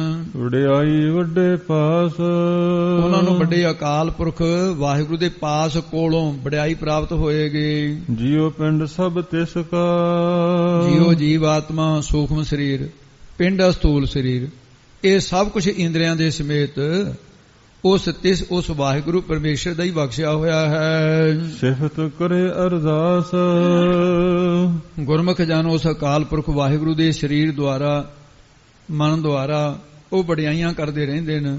ਜੀਵਨ ਮੁਕਤੀ ਦੇ ਆਨੰਦ ਵਾਸਤੇ ਪਰਮੇਸ਼ਰ ਅੱਗੇ ਅਰਦਾਸ ਬੇਨਤੀ ਕਰਦੇ ਰਹਿੰਦੇ ਨੇ ਜੋਦੜੇ। ਸੱਚਾ ਸ਼ਬਦ ਸਾਲਾਹਣਾ, ਜਿਨ੍ਹਾਂ ਨੇ ਸੱਚੇ ਵਾਹਿਗੁਰੂ ਪਰਮੇਸ਼ਰ ਦੇ ਸ਼ਬਦ ਉਪਦੇਸ਼ ਨੂੰ ਸੱਚੇ ਗੁਰੂ ਦੇ, ਕਿਉਂਕਿ ਗੁਰੂ ਸੱਚਾ ਹੈ, ਗੁਰੂ ਦਾ ਸੱਚਾ ਹੀ ਉਪਦੇਸ਼ ਹੈ। ਸੱਚੇ ਉਪਦੇਸ਼ ਨੂੰ ਸਾਲਾਹਣਾ ਵਡਿਆਉਣਾ ਕੀਤਾ ਹੈ। ਉਹ ਉਪਦੇਸ਼ ਦੁਆਰਾ ਵਾਹਿਗੁਰੂ ਦਾ ਚਿੰਤਨ ਕਰਦੇ ਹਨ। ਸੁਖੇ ਸੁਖ ਨਿਵਾਸ, ਉਹਨਾਂ ਨੂੰ ਸੁਖੇ ਸੁਖ, ਦੁਬਾਰੇ ਬੋਲੋ ਜੀ, ਸੁਖੇ ਸੁਖ ਨਿਵਾਸ, ਉਹਨਾਂ ਦਾ ਸੁਖ ਹੀ ਸੁਖ ਦੇ ਵਿੱਚ ਨਿਵਾਸ ਟਿਕਾਣਾ ਹੋ ਜਾਂਦਾ ਹੈ, ਵਾਸਾ ਹੋ ਜਾਂਦਾ ਹੈ। ਉਹ ਸੁਖ ਸਰੂਪ ਵਾਹਿਗੁਰੂ ਦੇ ਚ ਵਾਸਾ ਵਿਸ਼ੇਸ਼ ਕਰਕੇ ਹੋ ਜਾਂਦਾ ਹੈ। ਜਪ ਤਪ ਸੰਜਮ ਮਨੈ ਮਾਹੇ, ਤੇ ਮਨੇ ਮਾਹੇ, ਮਨ ਦੇ ਵਿੱਚ ਹਰ ਸਮੇਂ ਉਹ ਵਾਹਿਗੁਰੂ ਨੂੰ ਜਪਦੇ ਹੈ। ਮਨ ਮਾਹੇ ਜਾਪ ਭਗਵੰਤ, ਗੁਰ ਪੂਰੇ ਇਹੋ ਦੀਨੋ ਮੰਤ। ਇਹ ਗੁਰੂ ਸਾਹਿਬ ਜੀ ਦਾ ਮੰਤਰ ਦਿੱਤਾ ਹੋਇਆ, ਅਜਪਾ ਜਾਪ ਨਾ ਵੀਸਰੈ ਆ ਜੁਗਾ ਸਮਾਏ। ਉਹ ਉੱਠਦੇ ਬਹਿੰਦੇ ਊਠ ਦਵੈੜ ਸੋਬਤ ਨਾ, ਵਾਹਿਗੁਰੂ ਵਾਹਿਗੁਰੂ ਕਰਦੇ ਰਹਿੰਦੇ ਆ। ਇਸ ਕਰਕੇ ਰਸਨਾ ਦੁਆਰਾ ਵਡਿਆਈਆਂ ਕਰਦੇ ਆ, ਜਾਪ ਕਰਦੇ ਰਹਿੰਦੇ ਨੇ, ਕੰਮਕਾਰ ਕਰਦੇ ਵੀ, ਸਰੀਰ ਕਰਕੇ ਗੁਰੂ ਦੀ ਸੇਵਾ ਕਰਕੇ। ਦੇਖੋ ਜਿਹਦਾ ਡਿਬਿੱਡਾ ਜੋੜਿਆ ਹੋਇਆ ਕਿਵੇਂ ਰਲਣ ਦਊਗਾ ਉਹ? ਇੱਕ ਦੇ ਇੱਕ ਹੱਡ ਦਾ ਪਾਣੀ ਪੈਂਦਾ ਹੈ ਖੇਤ 'ਚ, ਇੱਕ ਦੇ ਡਿਬਿੱਡਾ ਜੋੜਿਆ ਹੋਇਆ। ਹੁਣ ਇਹ ਡਿਬਿੱਡਾ ਹੀ ਹੈ, ਨਾਲੇ ਤਾਂ ਰਸ ਨਾਲ ਵਾਹਿਗੁਰੂ ਵਾਹਿਗੁਰੂ ਕਰੀ ਜਾਣ, ਨਾਲੇ ਹੱਥਾਂ ਨਾਲ ਸੇਵਾ ਕਰੀ ਜਾਣੀ। ਇਸ ਕਰਕੇ ਸਾਧ ਸੰਗਤ ਜੀ ਉਹਨਾਂ ਨੇ ਇਸ ਤਰ੍ਹਾਂ ਸੇਵਾ ਕਰਕੇ, ਇਹ ਤਪੱਸਿਆ ਗੁਰ ਸੇਵਾ ਤਪਾਂ ਸਿਰ ਤਪ ਸਾਧ, ਇਹ ਤਪੱਸਿਆ ਕਰ ਰਹੇ ਨੇ, ਉਹਨਾਂ ਨੂੰ ਧੂਣੀਆਂ ਤਾਪਣ ਦੀ ਲੋੜ ਨਹੀਂ। ਇਹ ਇਸ ਤਰ੍ਹਾਂ ਦੀ ਇਹ ਤਪ, ਜਪ ਤੇ ਤਪ ਦੋ ਹੋ ਗਏ। ਸੰਜਮ, ਇੰਦਰੀਆਂ ਦਾ ਦਮਨ ਕਰਨਾ ਹੈ, ਇੰਦਰੀਆਂ ਨੂੰ ਬੁਰੇ ਪਾਸੇ ਨਹੀਂ ਜਾਣ ਦਿੰਦੇ। ਮਨ ਦੇ ਵਿੱਚ ਐਸਾ ਯਤਨ ਕਰਦੇ ਆ, ਜੇਕਰ ਸਿਮਰਨ ਦੇ ਵਿੱਚ ਮਨ ਜਿਹੜਾ ਉਹ ਬਸ ਜਾਵੇ, ਇਹ ਯਤਨ ਕਰਦੇ ਆ। ਉਸ ਦੇ ਸਾਰੇ ਜਪ ਤਪ, ਇੰਦਰੀਆਂ ਦਾ ਸੰਜਮ ਦਮਨ ਕਰਨਾ, ਸਾਰੇ ਸਾਧਨ ਯਤਨ ਸਫਲੇ ਹੋ ਜਾਂਦੇ ਨੇ ਵਾਹਿਗੁਰੂ ਦਾ ਨਾਮ ਜਪਣ ਕਰਕੇ। ਬਿਨ ਨਾਵੈ ਤ੍ਰਿਗ ਜੀਵਾਸ, ਜੇ ਮਨ ਦੇ 'ਚ ਵਾਹਿਗੁਰੂ ਦਾ ਨਾਮ ਨਹੀਂ ਹੈ ਤਾਂ ਫਿਰ ਕਿਸੇ ਦੇਵੀ ਦੇਵਤੇ ਦਾ ਭਾਵੇਂ ਜਾਪ ਕਰ ਲਵੇ, ਮੰਤਰ ਦਾ, ਦੇਵੀਆਂ ਦੇ ਮੰਤਰ ਦੇਵਤਿਆਂ ਦੇ ਨੇ, ਉਹਦਾ ਪੜਨ ਰੂਪ ਉਹਦਾ ਜਾਪ ਕਰ ਲਵੇ, ਇਹ ਜਪ ਹੋ ਗਿਆ। ਧੂਣੀਆਂ ਤਾਪ ਲਵੇ, ਪੁੱਠਾ ਲਟਕ ਲਵੇ, ਜਲ ਧਾਰੇ ਕਰ ਲਵੇ, ਜਾਂ ਫਿਰ ਸੰਜਮ ਹੋਰ ਅਨੇਕਾਂ ਪ੍ਰਕਾਰ ਦੇ, ਵੀ ਮੇਰਾ ਆਹ ਸੰਜਮ ਹੈ ਜੀ, ਮੈਂ ਆਹ ਚੀਜ਼ ਨਹੀਂ ਖਾਂਦਾ, ਮੇਰਾ ਆਹ ਨਿਯਮ ਹੈ ਜੀ, ਇਸ ਤਰ੍ਹਾਂ ਦੇ ਸੰਜਮ ਵਰਤ ਰੱਖ ਲਵੇ। ਇਹਦੇ ਵਿੱਚ ਇਹ ਸਾਰੇ ਮੌਨ ਧਾਰਨ ਕਰ ਲਵੇ। ਇਹ ਸਭ ਕਿ ਬਿਨ ਨਾਵੈ ਧਿਰਗ ਜੀਵਾਸ, ਬੋਲੇ ਜੀ ਦੁਆਰੇ, ਬਿਨ ਨਾਵੈ, ਬਿਨ ਨਾਵੈ ਤ੍ਰਿਗ ਜੀਵਾਸ। ਨਾਮ ਤੋਂ ਬਿਨਾ ਕਹਿੰਦੇ ਉਹਨੂੰ ਧਿਰਕਾਰ ਹੀ ਆ ਬਸ, ਉਹਦੇ ਜੀਵਨ ਨੂੰ ਤੇ ਜੀਵਨ ਦੀ ਆਸ ਨੂੰ, ਜਿਹੜਾ ਰੱਬ ਤੋਂ ਟੁੱਟ ਗਿਆ। ਗੁਰਮਤੀ ਨਾਉ ਪਾਈਐ, ਗੁਰੂ ਦੀ ਮੱਤ ਦੁਆਰਾ ਗੁਰਮਤਿ ਨਾਮ ਮੇਰਾ ਪ੍ਰਾਣ ਸਿਖਾਈ। ਗੁਰਾਂ ਦੇ ਸਿੱਖਿਆ ਦੁਆਰਾ ਅਕਾਲ ਪੁਰਖ ਵਾਹਿਗੁਰੂ ਦੇ ਨਾਮ ਨੂੰ ਪਾਈਐ, ਪ੍ਰਾਪਤ ਕਰ ਲਈਦਾ ਹੈ। ਮਨਮੁਖ ਮੋਹਿ ਵਿਨਾਸ਼, ਮਨਮੁਖਾਂ ਦੀ ਦੇਹ ਜਿਹੜੀ ਹੈ, ਸਾਕ ਸੰਬੰਧੀਆਂ ਦੇ, ਪੁੱਤਰਾਂ ਧੀਆਂ ਦੇ ਮੋਹ ਦੇ ਵਿੱਚ ਆਪਣਾ ਜੀਵਨ ਵਿਨਾਸ਼, ਵਿਸ਼ੇਸ਼ ਕਰਕੇ ਨਾਸ਼ ਕਰ ਲਿਆ। ਉਹ ਨਾਸ਼ ਕਰ ਲੈਂਦੇ, ਕਰ ਰਹੇ ਨੇ ਸਾਰੇ। ਉਹ ਵਾਹਿਗੁਰੂ ਪਾਸੋਂ ਨਾਮ ਦੀ ਪ੍ਰਾਪਤੀ ਨਹੀਂ ਕਰ ਸਕਦੇ। ਜਿਉ ਭਾਵੈ ਤਿਉ ਰਾਖ ਤੂੰ, ਹੇ ਮੇਰੇ ਸਤਿਗੁਰੂ ਵਾਹਿਗੁਰੂ ਜੀ ਕਿਰਪਾ ਕਰੋ। ਸਤਿਗੁਰੂ ਜੀ ਕਥਨ ਕਰਦੇ, ਹੇ ਅਕਾਲ ਪੁਰਖ ਵਾਹਿਗੁਰੂ, ਜਿਉਂ ਜਿਵੇਂ ਤੈਨੂੰ ਭਾਵੇ ਭਾਉਂਦਾ ਹੈ। ਭਾਵ ਕੀ ਹੈ? ਵੀ ਚੰਗਾ ਜਿਵੇਂ ਤੈਨੂੰ ਲੱਗਦਾ ਹੈ, ਤੇ ਉਸੇ ਤਰ੍ਹਾਂ ਹੀ ਵਾਹਿਗੁਰੂ ਤਿਵੇਂ ਸੰਸਾਰ ਦੇ ਜੀਵਾਂ ਨੂੰ ਰਾਖ ਕੇ ਰੱਖਣਾ ਕਰ। ਨਾਨਕ ਤੇਰਾ ਦਾਸ, ਤੈਨੂੰ ਜਿਵੇਂ ਪਾਉਂਦਾ ਉਵੇਂ ਹੀ ਰੱਖ, ਪਰ ਸਾਡੀ ਰਾਖ ਰੱਖਿਆ ਕਰ। ਮੈਂ ਤੇਰਾ ਦਾਸ ਹਾਂ, ਇਹ ਮੇਰਾ ਹੱਕ ਬਣਦਾ ਤੂੰ ਮੇਰੀ ਰੱਖਿਆ ਕਰੇ, ਕਿਉਂਕਿ ਮੈਂ ਤੇਰਾ ਦਾਸ ਹਾਂ। ਇਸ ਕਰਕੇ ਮਹਾਰਾਜ ਤੂੰ ਆਪਣੇ ਦਾਸਾਂ ਦੀ, ਭਗਤ ਬੱਚਲ ਤੇਰਾ ਨਾਂ ਹੈ, ਭਗਤਾਂ ਦਾ ਪਿਆਰਾ ਹੈ, ਇਸ ਕਰਕੇ ਕਿਰਪਾ ਕਰੋ ਜੀ। ਪੌੜੀ ਸਭ ਕੋ ਤੇਰਾ ਤੂੰ ਸਭ ਸਦਾ, ਇਹ ਗੁਰੂ ਰਾਮਦਾਸ ਮਹਾਰਾਜ ਦੀ ਹੈ ਪੌੜੀ ਭਾਈ। ਮਹਾਰਾਜ ਕਹਿੰਦੇ ਸਭ ਕੋ, ਜਿੰਨੇ ਵੀ ਹੈ ਸਾਰੇ ਜੀਵ ਇਹ ਤੇਰੇ ਹੀ ਹੈ, ਤੂੰ ਸਭ ਸਾਰਿਆਂ ਦਾ ਮਾਲਕ ਹੈ। ਇਹ ਜੀਵ ਤੇਰੇ ਪੈਦਾ ਕੀਤੇ ਹੋਏ ਨੇ, ਤੂੰ ਸਭ ਸਦਾ, ਇਹ ਸਾਰੇ ਤੇਰੇ, ਤੂੰ ਸਾਰਿਆਂ ਦਾ ਹੈ। ਤੂੰ ਸਭਨਾ ਰਾਸ, ਤੇ ਫਿਰ ਤੂੰ ਸਭਨਾ ਸਾਰਿਆਂ ਨੂੰ ਪ੍ਰਾਣਾ ਰੂਪੀ ਰਾਸ ਪੂੰਜੀ ਦਿੱਤੀ ਹੈ, ਸਾਰਿਆਂ ਨੂੰ ਪੁੰਨਾ ਰੂਪੀ ਰਾਸ ਪੂੰਜੀ ਦਿੱਤੀ ਹੈ, ਮਨੁੱਖਾ ਦੇਹ ਰੂਪੀ ਰਾਸ ਪੂੰਜੀ ਦਿੱਤੀ ਹੈ। ਇਹ ਪੂੰਜੀ ਦਿੰਦਾ ਹੈ, ਤੇਰੀ ਦਿੱਤੀ ਹੋਈ ਹੈ।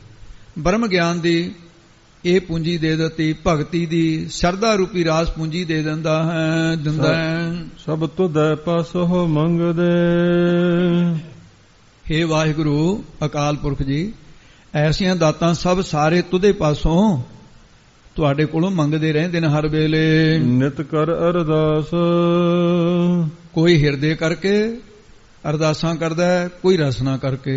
ਇਹ ਨਿਤਾ ਪ੍ਰਤੀ ਬੇਨਤੀਆਂ ਜ਼ਰੂਰ ਕਰਦੇ ਆ, ਕੋਈ ਮਨ ਕਰਕੇ ਬੇਨਤੀਆਂ ਕਰਦਾ ਹੈ, ਕੋਈ ਬੋਲ ਕੇ ਬੇਨਤੀਆਂ ਕਰਦਾ ਹੈ। ਜਿਸ ਤੂੰ ਦੇਹ ਤਿਸ ਸਭ ਕਿਛ ਮਿਲੈ, ਜਿਨ੍ਹਾਂ ਦੇ ਉੱਪਰ ਤੇਰੀ ਬਖਸ਼ਿਸ਼ ਮਿਹਰ ਹੋ ਜਾਂਦੀ ਹੈ ਉਹਨਾਂ ਨੂੰ ਸਭ ਕੁਝ, ਸਾਰਾ ਕੁਝ, ਧਰਮ ਅਰਥ ਕਾਮ ਮੋਖ ਪਦਾਰਥ ਮਿਲ ਜਾਂਦੇ ਹਨ।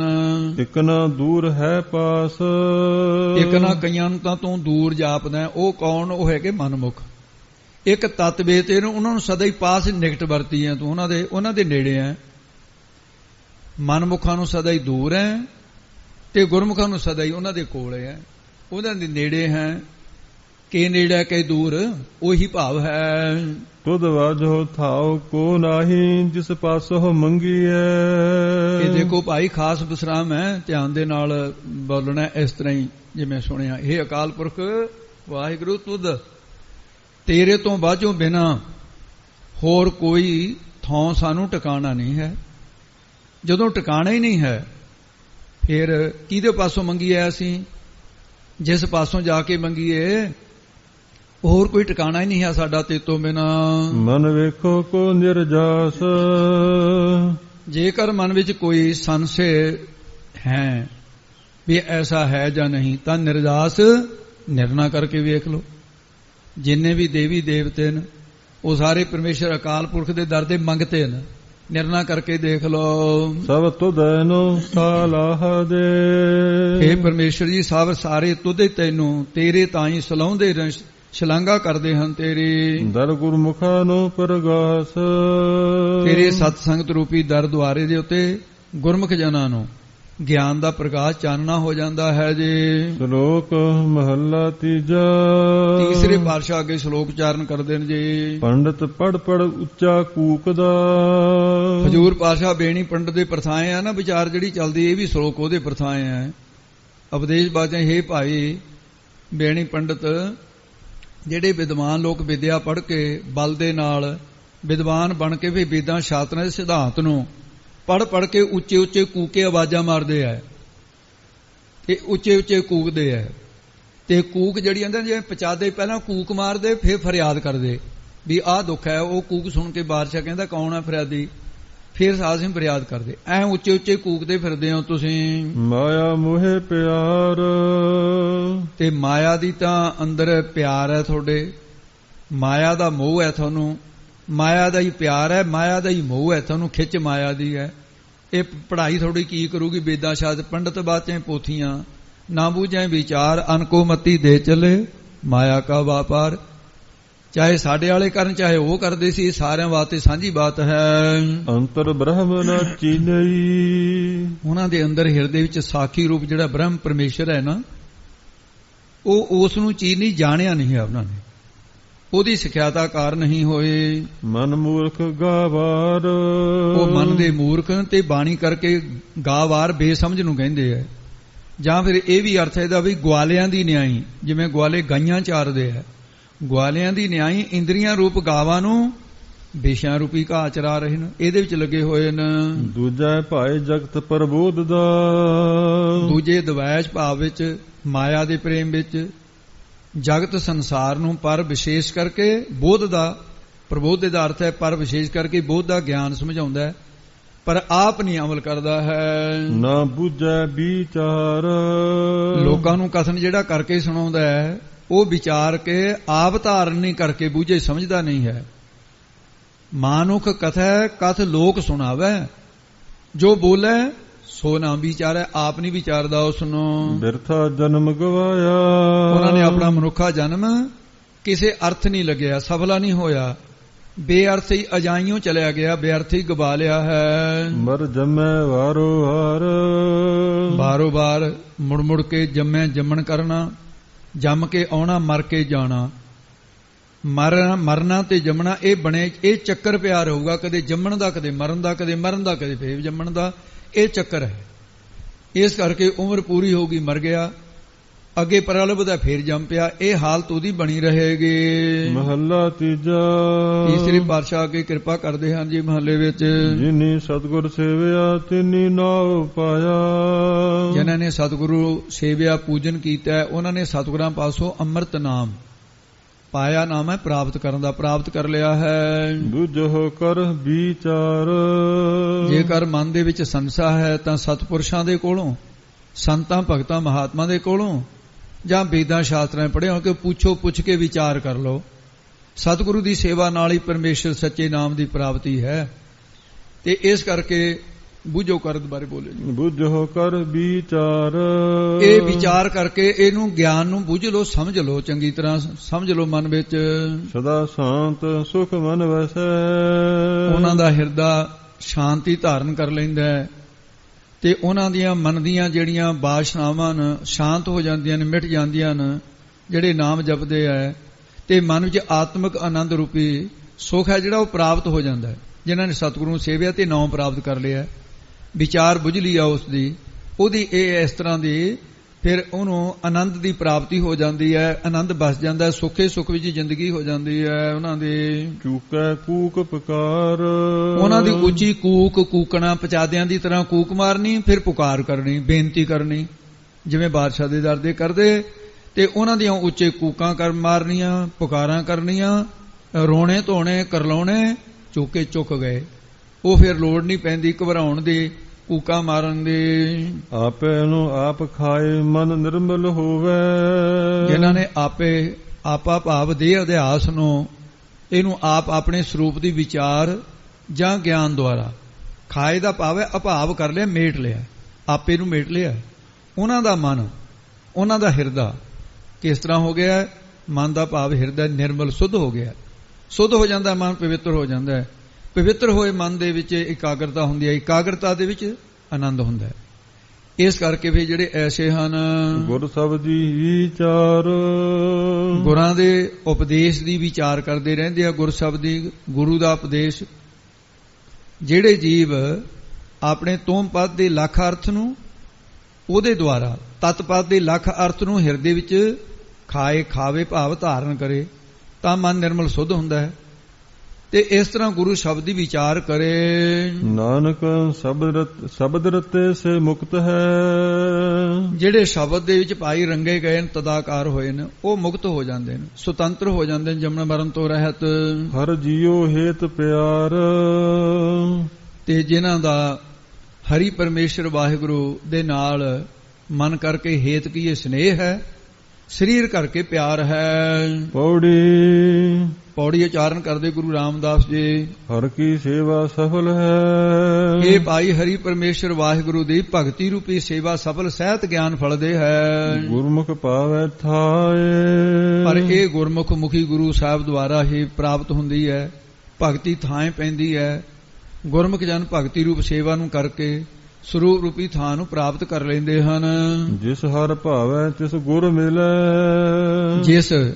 ਜਿਨ੍ਹਾਂ ਦੇ ਹਿਰਦੇ ਦੇ ਅੰਦਰ ਹਰੀ ਪਰਮੇਸ਼ਰ ਵਾਹਿਗੁਰੂ ਭਾਵੇ ਭਾਉਂਦਾ ਹੈ, ਤੇ ਜਿਨ੍ਹਾਂ ਦੇ ਹਿਰਦੇ ਵਿੱਚ ਹਰੀ ਪਰਮੇਸ਼ਰ ਜਿਹੜਾ ਮਾਲਕ ਹੈ ਸਾਰਿਆਂ ਦਾ, ਉਹ ਭਾਵਨਾ ਪੈਦਾ ਹੋ ਗਈ, ਭਾਵਨਾ ਹੈ ਜਿਨ੍ਹਾਂ ਨੂੰ ਵਾਹਿਗੁਰੂ ਤੇ, ਉਹ ਹਰੀ ਪਰਮੇਸ਼ਰ ਜਿਨ੍ਹਾਂ ਦੇ ਕੀਤੇ ਨਿਸ਼ਕਾਮ ਕਰਮ ਜਿਨ੍ਹਾਂ ਵਾਹਿਗੁਰੂ ਨੂੰ ਭਾ ਜਾਂਦੇ ਨੇ। ਤੇ ਐਸਾ ਜੇ ਹਰ ਭਾਵ ਹੈ, ਇਹ ਭਾ ਗਿਆ ਹੈ, ਫਿਰ ਕੀ ਕਰਦਾ ਹੈ? ਤੇ ਪਰਮੇਸ਼ਰ ਉਹਨਾਂ ਨੂੰ ਸਤਿਗੁਰੂ ਮਿਲਾ ਦਿੰਦਾ ਹੈ। ਤੇ ਇਸ ਗੁਰ ਮਿਲਿਆ, ਉਹਨਾਂ ਨੂੰ ਗੁਰੂ ਸਾਹਿਬ ਮਿਲ ਜਾਂਦੇ, ਮਿਲਾਪ ਹੋ ਜਾਂਦਾ ਪੂਰੇ ਗੁਰੂ ਦਾ। ਸੋ ਹਰ ਨਾਮ ਧਿਆਏ। ਤੇ ਗੁਰੂ ਫਿਰ ਨਾਮ ਜਪਾਉਂਦਾ ਸਿੱਖ ਦੇ ਕੋਲੋਂ, ਉਹਦੇ ਹਿਰਦੇ 'ਚ ਵਸਾ ਦਿੰਦਾ ਹੈ। ਉਹ ਫਿਰ ਵਾਹਿਗੁਰੂ ਵਾਹਿਗੁਰੂ ਨਾਮ ਨੂੰ ਧਿਆਉਂਦੇ ਹਨ। ਗੁਰ ਸ਼ਬਦੀ ਹਰ ਪਾਈਐ। ਤੇ ਗੁਰੂ ਦੇ ਸ਼ਬਦ ਉਪਦੇਸ਼ ਦੁਆਰਾ ਵਾਹਿਗੁਰੂ ਪਰਮੇਸ਼ਰ ਨੂੰ ਪਾਈਦਾ ਹੈ, ਪ੍ਰਾਪਤ ਕਰੀਦਾ ਹੈ। ਹਰ ਪਾਰ ਲਗਾਏ। ਉਹ ਅਕਾਲ ਪੁਰਖ ਫਿਰ ਉਹਨਾਂ ਨੂੰ ਭਾਈ ਸੰਸਾਰ ਸਮੁੰਦਰ ਤੋਂ ਪਾਰ ਲੰਘਾ ਦਿੰਦਾ ਹੈ, ਡੁੱਬਣ ਨਹੀਂ ਦਿੰਦਾ। ਮਨ ਹਟ ਕਿਨੈ ਨਾ ਪਾਇਓ। ਮਨ ਦੇ ਹੱਠ ਜਿੱਦ ਦੇ ਨਾਲ ਕਿਸੇ ਨੇ ਨਹੀਂ ਵੀ ਅੱਜ ਤੱਕ ਪਾਇਆ ਵਾਹਿਗੁਰੂ ਨੂੰ। ਪੁੱਛੋ ਏਦਾਂ ਜਾਏ। ਇਹ ਚਾਰੇ ਵੇਦ ਪੜ੍ਹਨ ਵਾਲਿਆਂ ਨੂੰ ਪੁੱਛ ਲਓ, ਸ਼ਾਸਤਰ ਪੜ੍ਹਨ ਵਾਲਿਆਂ ਨੂੰ, ਸਿਮਰਤੀਆਂ ਪੜ੍ਹਨ ਵਾਲਿਆਂ ਨੂੰ, ਇਹ ਪੁੱਛੋ, ਉਹਨਾਂ ਨੂੰ ਜਾ ਕਰਕੇ ਪੁੱਛ ਲਓ ਜਿਨ੍ਹਾਂ ਨੇ ਗਿਆਨ ਦੀਆਂ ਪੁਸਤਕਾਂ ਪੜ੍ਹੀਆਂ ਹਨ। ਨਾਨਕ ਹਰ ਕੀ ਸੇਵਾ ਸੋ ਕਰੇ। ਤੇ ਸਤਿਗੁਰੂ ਮਹਾਰਾਜ ਸਾਹਿਬ ਜੀ ਫਰਮਾਉਂਦੇ ਆ, ਹਰੀ ਪਰਮੇਸ਼ਰ ਵਾਹਿਗੁਰੂ ਦੀ ਦਰ ਦੀ ਸੇਵਾ ਟਹਿਲ ਸੋ ਉਹੀ ਕਰ ਸਕਦੇ ਹਨ ਜਿਸ ਲਏ ਹਰ ਲਾਏ, ਜਿਨ੍ਹਾਂ ਨੂੰ ਵਾਹਿਗੁਰੂ ਆਪਣੀ ਸੇਵਾ ਵਿੱਚ ਆਪੇ ਲਾ ਲਵੇ। ਸ਼ਲੋਕ ਮਹੱਲਾ ਤੀਜਾ। ਤੀਸਰੇ ਪਾਤਸ਼ਾਹ ਦਾ ਸ਼ਲੋਕ ਹੈ ਜੀ, ਅੱਗੇ ਸੁਣੋ। ਨਾਨਕ ਸੋ ਸੂਰਾ ਬਰਿਆਮ। ਸਤਿਗੁਰੂ ਮਹਾਰਾਜ ਫਰਮਾਨ ਕਰਦੇ ਆ, ਸੋ ਉਹ ਸੂਰਾ ਸੂਰਮਾ ਬਰਿਆਮ ਬਹਾਦਰ ਹੈ, ਜਿਸ ਦੇ ਆਪਣੇ ਹਿਰਦੇ ਦੇ ਵਿੱਚੋਂ, ਜਿਨ ਵਿੱਚੋਂ ਦੁਸ਼ਟ ਅਹੰਕਾਰਨ ਮਾਰਿਆ। ਜਿਹਨੇ ਆਪਣੇ ਹਿਰਦੇ ਦੇ ਵਿੱਚੋਂ ਦੁਸ਼ਟ ਕੌਣ ਹੈ? ਹੰਕਾਰ। ਇਹ ਹੈ ਦੁਸ਼ਟ ਨੂੰ ਸੋਧੀਦਾ, ਮਾਰੀਦਾ, ਜਿਵੇਂ ਸੂਰਮੇ ਮਾਰਦੇ ਆ ਜਿਹੜਾ ਦੁੱਖ ਦੇਣ ਵਾਲਾ ਜੀਵਾਂ ਨੂੰ। ਦੁਸ਼ਟ ਪੁਰਸ਼ ਹੈ ਜਿਹੜਾ ਤੰਗੀ ਦਿੰਦਾ, ਜਿਵੇਂ ਹਰਨਾਗ ਸੀ, ਉਹ ਆਪ ਹੀ ਆ ਕੇ ਨੌਹਾਂ ਨਾਲ ਪਾੜ ਦਿੱਤਾ। ਗੁਰੂ ਗੋਬਿੰਦ ਸਿੰਘ ਸਾਹਿਬ ਦਾ ਰੂਪ ਧਾਰਨ ਕਰਕੇ, ਗੁਰੂ ਹਰਗੋਬਿੰਦ ਸਾਹਿਬ ਦਾ ਰੂਪ ਧਾਰਨ ਕਰਕੇ ਇਹ ਵੀ ਦੁਸ਼ਟਾਂ ਨੂੰ ਸੋਧਣਾ ਕੀਤਾ ਹੈ। ਸੰਤ ਉਬਾਰਨ, ਸੰਤਾਂ ਨੂੰ ਉਬਾਰਿਆ ਹੈ। ਤੇ ਦੁਸ਼ਟ ਸਭਨ ਕੋ ਮੂਲ ਅਪਾਰਨ, ਇਉਂ ਪਾੜਦੇ ਹੈ। ਦੁਸ਼ਟ ਅਹੰਕਾਰਨ, ਇਹ ਹੰਕਾਰ ਦੁਸ਼ਟ ਹੈ, ਖਤਮ ਕਰ ਦਿੱਤਾ ਹੈ। ਇਹ ਤਿੰਨ ਪ੍ਰਕਾਰ ਦੇ ਸੂਰਮੇ ਹੁੰਦੇ ਆ, ਸਾਸਨੀ, ਇੱਕ ਰਥੀ, ਇੱਕ ਮਹਾਰਥੀ, ਇੱਕ ਅਤਰਥੀ।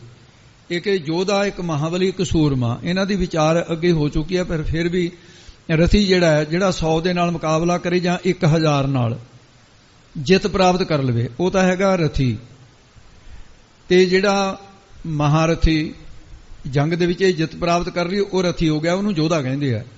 ਮਹਾਰਥੀ ਇਕੱਲਾ ਹੀ 10,000 ਨਾਲ ਜੰਗ ਕਰੇ, ਫਤਿਹ ਪਾ ਲਵੇ, ਉਹ ਮਹਾਰਥੀ ਹੈ, ਉਹਨੂੰ ਮਹਾਬਲੀ ਕਹਿੰਦੇ ਆ। ਇਹ ਮਹਾਰਥੀ ਹੋ ਗਿਆ। ਇੱਕ ਹੈ ਅਥਰਥੀ, ਜਿਹੜਾ ਤੀਸਰਾ ਹੈ, ਉਹ ਇਕੱਲਾ ਹੀ ਅਣਗਿਣਤ ਲੱਖਾਂ ਨਾਲ ਜੰਗ ਕਰੇ, ਜਿਵੇਂ ਚਮਕੌਰ ਸਾਹਿਬ ਕੀਤਾ, ਜਿੱਤ ਪ੍ਰਾਪਤ ਕਰ ਲਵੇ, ਉਹ ਅਤਰਥੀ ਹੁੰਦਾ ਹੈ, ਉਹਨੂੰ ਸੂਰਮਾ ਕਹਿੰਦੇ। ਤਿੱਥੇ ਜੋਧ ਮਹਾਬਲ ਸੂਰ। ਤਿੰਨ ਪ੍ਰਕਾਰ ਦੇ ਸੂਰਮੇ ਜਿਹੜੇ ਮਹਾਰਾਜ ਸਾਹਿਬ ਨੇ ਕਥਨ ਕੀਤੇ ਜਪਜੀ ਸਾਹਿਬ ਵਿੱਚ। ਜਿਹੜਾ ਆਪਣੇ ਸਰੀਰ ਨੂੰ ਨਜਾਇਜ਼ ਵਿਸ਼ੇ ਵਿਕਾਰਾਂ ਤੋਂ ਰੋਕ ਕੇ ਰੱਖੇ, ਬਚਾ ਲਵੇ, ਬੱਜਰ ਕਰਹਿਤ ਨਾ ਹੋਣ ਦੇਵੇ, ਤੇ ਉਹ ਅੰਤਰੀ ਭਾਵ ਦੇ ਵਿੱਚ ਜਿਹੜਾ ਕਰਹਿਤ ਨਹੀਂ ਕਰਦਾ, ਉਹਨੂੰ ਯੋਧਾ ਕਿਹਾ, ਰਥੀ ਹੈ ਉਹ। ਜਿਹੜਾ ਦੇ ਦਸਾਂ ਇੰਦਰੀਆਂ ਨੂੰ ਵਿਸ਼ੇ ਵੱਲ ਨਾ ਜਾਣ ਦੇਵੇ, ਰੋਕ ਕੇ ਰੱਖੇ, ਲੜਦਾ ਰਹੇ ਇਹਨਾਂ ਨਾਲ, ਉਹਦੀ ਪਦਵੀ ਮਹਾਬਲੀ ਹੈ। ਤੇ ਉਹਦੀ ਇਹ ਮਹਾਬਲੀ ਦੀ ਪਦਵੀ ਹੈ। ਮਹਾਬਲੀ ਜਿਹੜਾ ਉਸੇ ਨੂੰ ਸਾਧ ਸਿੰਘ ਜੀ ਅਤਰਥੀ, ਰਥੀ ਮਹਾਰਥੀ ਕਹਿੰਦੇ ਆ, ਉਹ ਮਹਾਰਥੀ ਹੈ। ਜੋਧ ਮਹਾਬਲ, ਮਹਾਬਲੀ ਹੋ ਗਿਆ, ਮਹਾਰਥੀ ਹੋ ਗਿਆ। ਜਿਹੜਾ ਮਨ ਦੇ ਲੱਖਾਂ ਸੰਕਲਪਾਂ ਤੋਂ ਫਤਿਹ ਪਈ ਮਨ ਜੀਤ, ਤੇ ਉਹਨੂੰ ਕਹਿੰਦੇ ਆ ਸੂਰਮਾ, ਉਹਨੂੰ ਕਹਿੰਦੇ ਅਤਰਥੀ। ਇਸ ਤਰ੍ਹਾਂ ਦੇ ਇਹ ਭੇਦ ਹਨ ਇਹਨਾਂ ਵਿੱਚ। ਗੁਰਮੁਖ ਨਾਮ ਸਲਾਹੇ, ਜਿਹੜੇ ਗੁਰਮੁਖਾਂ ਨੇ ਨਾਮ ਦੀ ਸ਼ਲਾਘਾ ਸਿਫਤ ਕੀਤੀ ਹੈ, ਜਨਮ ਸਵਾਰਿਆ, ਉਹਨਾਂ ਨੇ ਆਪਣੇ ਜਨਮ ਨੂੰ ਵਿਗੜ ਨਹੀਂ ਦਿੱਤਾ। ਸਾਸਨੀ ਕਾਮ ਕ੍ਰੋਧ ਦੇ ਨਾਲ ਸਵਾਰ ਲਿਆ, ਉਹਨਾਂ ਨੇ ਇਸ ਪ੍ਰਕਾਰ ਸਵਾਰਿਆ ਹੈ। ਆਪ ਹੋਆ ਸਦਾ ਮੁਕਤ, ਆਪ ਹਮੇਸ਼ਾ ਹੀ ਮੁਕਤ, ਜੰਮਣ ਮਰਨ ਤੋਂ ਰਹਿਤ ਹੋ ਗਿਆ, ਸੁਤੰਤਰ ਹੋ ਗਿਆ। ਹਾਂਜੀ, ਸਭ ਕੁਲ ਨਿਸਤਾਰਿਆ, ਪ੍ਰਭ ਕੇ ਸਿਰ ਨੂੰ ਸਭ ਕੁਲ ਉਧਾਰ ਹੈ। ਉਹਨੇ ਆਪਣੀਆਂ ਸਾਰੀਆਂ ਕੁਲਾਂ ਜਿਹੜੀਆਂ ਨੇ ਉਹਨਾਂ ਨਿਸ ਪ੍ਰਪੰਚ ਤੋਂ ਧਾਰ ਲਈਆਂ। ਸੋਹਣ ਸੱਚ ਦਵਾਰ, ਤੇ ਉਹ ਤਤਵੇ ਤੇ ਮਹਾਪੁਰਖ ਸੱਚੇ ਦਵਾਰ ਦਰਬਾਰ ਵਿੱਚ ਅਕਾਲ ਪੁਰਖ ਵਾਹਿਗੁਰੂ ਦੇ ਸੋਭਾ ਪਾਉਂਦੇ ਹਨ। ਨਾਮ ਪਿਆਰਿਆ, ਜਿਨ੍ਹਾਂ ਨੇ ਸਤਿਗੁਰੂ ਦੇ ਨਾਮ ਅੰਮ੍ਰਿਤ ਨੂੰ ਪਿਆਰਿਆ। ਇੱਥੇ ਪਿਆਰੇ ਅਰਥ ਪਿਲਾਉਣਾ ਕੀਤਾ ਹੈ।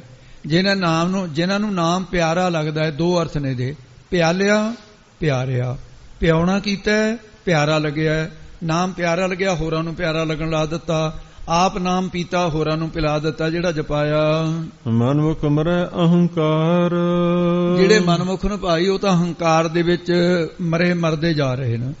ਉਹਨਾਂ ਨੇ ਆਪਣੇ ਮਰਨ ਨੂੰ ਇਸ ਤਰ੍ਹਾਂ ਵਿਗਾੜ ਲਿਆ, ਮਰਨ ਵਿਗਾੜਿਆ, ਤੇ ਉਹਨਾਂ ਨੇ ਤਾਂ ਭਾਈ ਆਪਣੇ ਮਰਨ ਨੂੰ ਵਿਗਾੜ ਲਿਆ, ਵਿਗਾੜ ਪਾ ਕੇ ਜਾ ਰਹੇ ਨੇ। ਮੂਰਖ ਮਰਨ ਵਿਗਾੜਿਆ, ਨਾ ਗੁਣ ਨਾ ਉਪਕਾਰ। ਮਨੁੱਖਾ ਜਨਮ ਸਫਲਾ ਨਹੀਂ ਕੀਤਾ, ਮਰ ਕੇ ਪਰਮੇਸ਼ਰ ਨੂੰ ਪ੍ਰਾਪਤ ਹੋਣਾ ਸੀ, ਉਹ ਨਹੀਂ ਕੀਤਾ। ਇਹ ਮੌਤ ਦਾ ਸਵਾਰਨਾ ਸੀ, ਇਹ ਸਵਾਰਿਆ ਨਹੀਂ, ਜੂਨਾਂ ਦੇ ਚ ਭੜਕਦਾ ਫਿਰਦਾ ਹੈ। ਇਹ ਹੈ ਮਨ ਦਾ ਵਿਗੜਨਾ, ਜਿਹੜਾ ਮਰਨ ਦਾ ਵਿਗੜਨਾ ਹੈ। ਇਹ ਵਿਗੜ ਗਿਆ ਮਰਨ, ਜਿਹੜਾ 84 ਧੱਕੇ ਖਾਣ ਲੱਗ ਗਿਆ।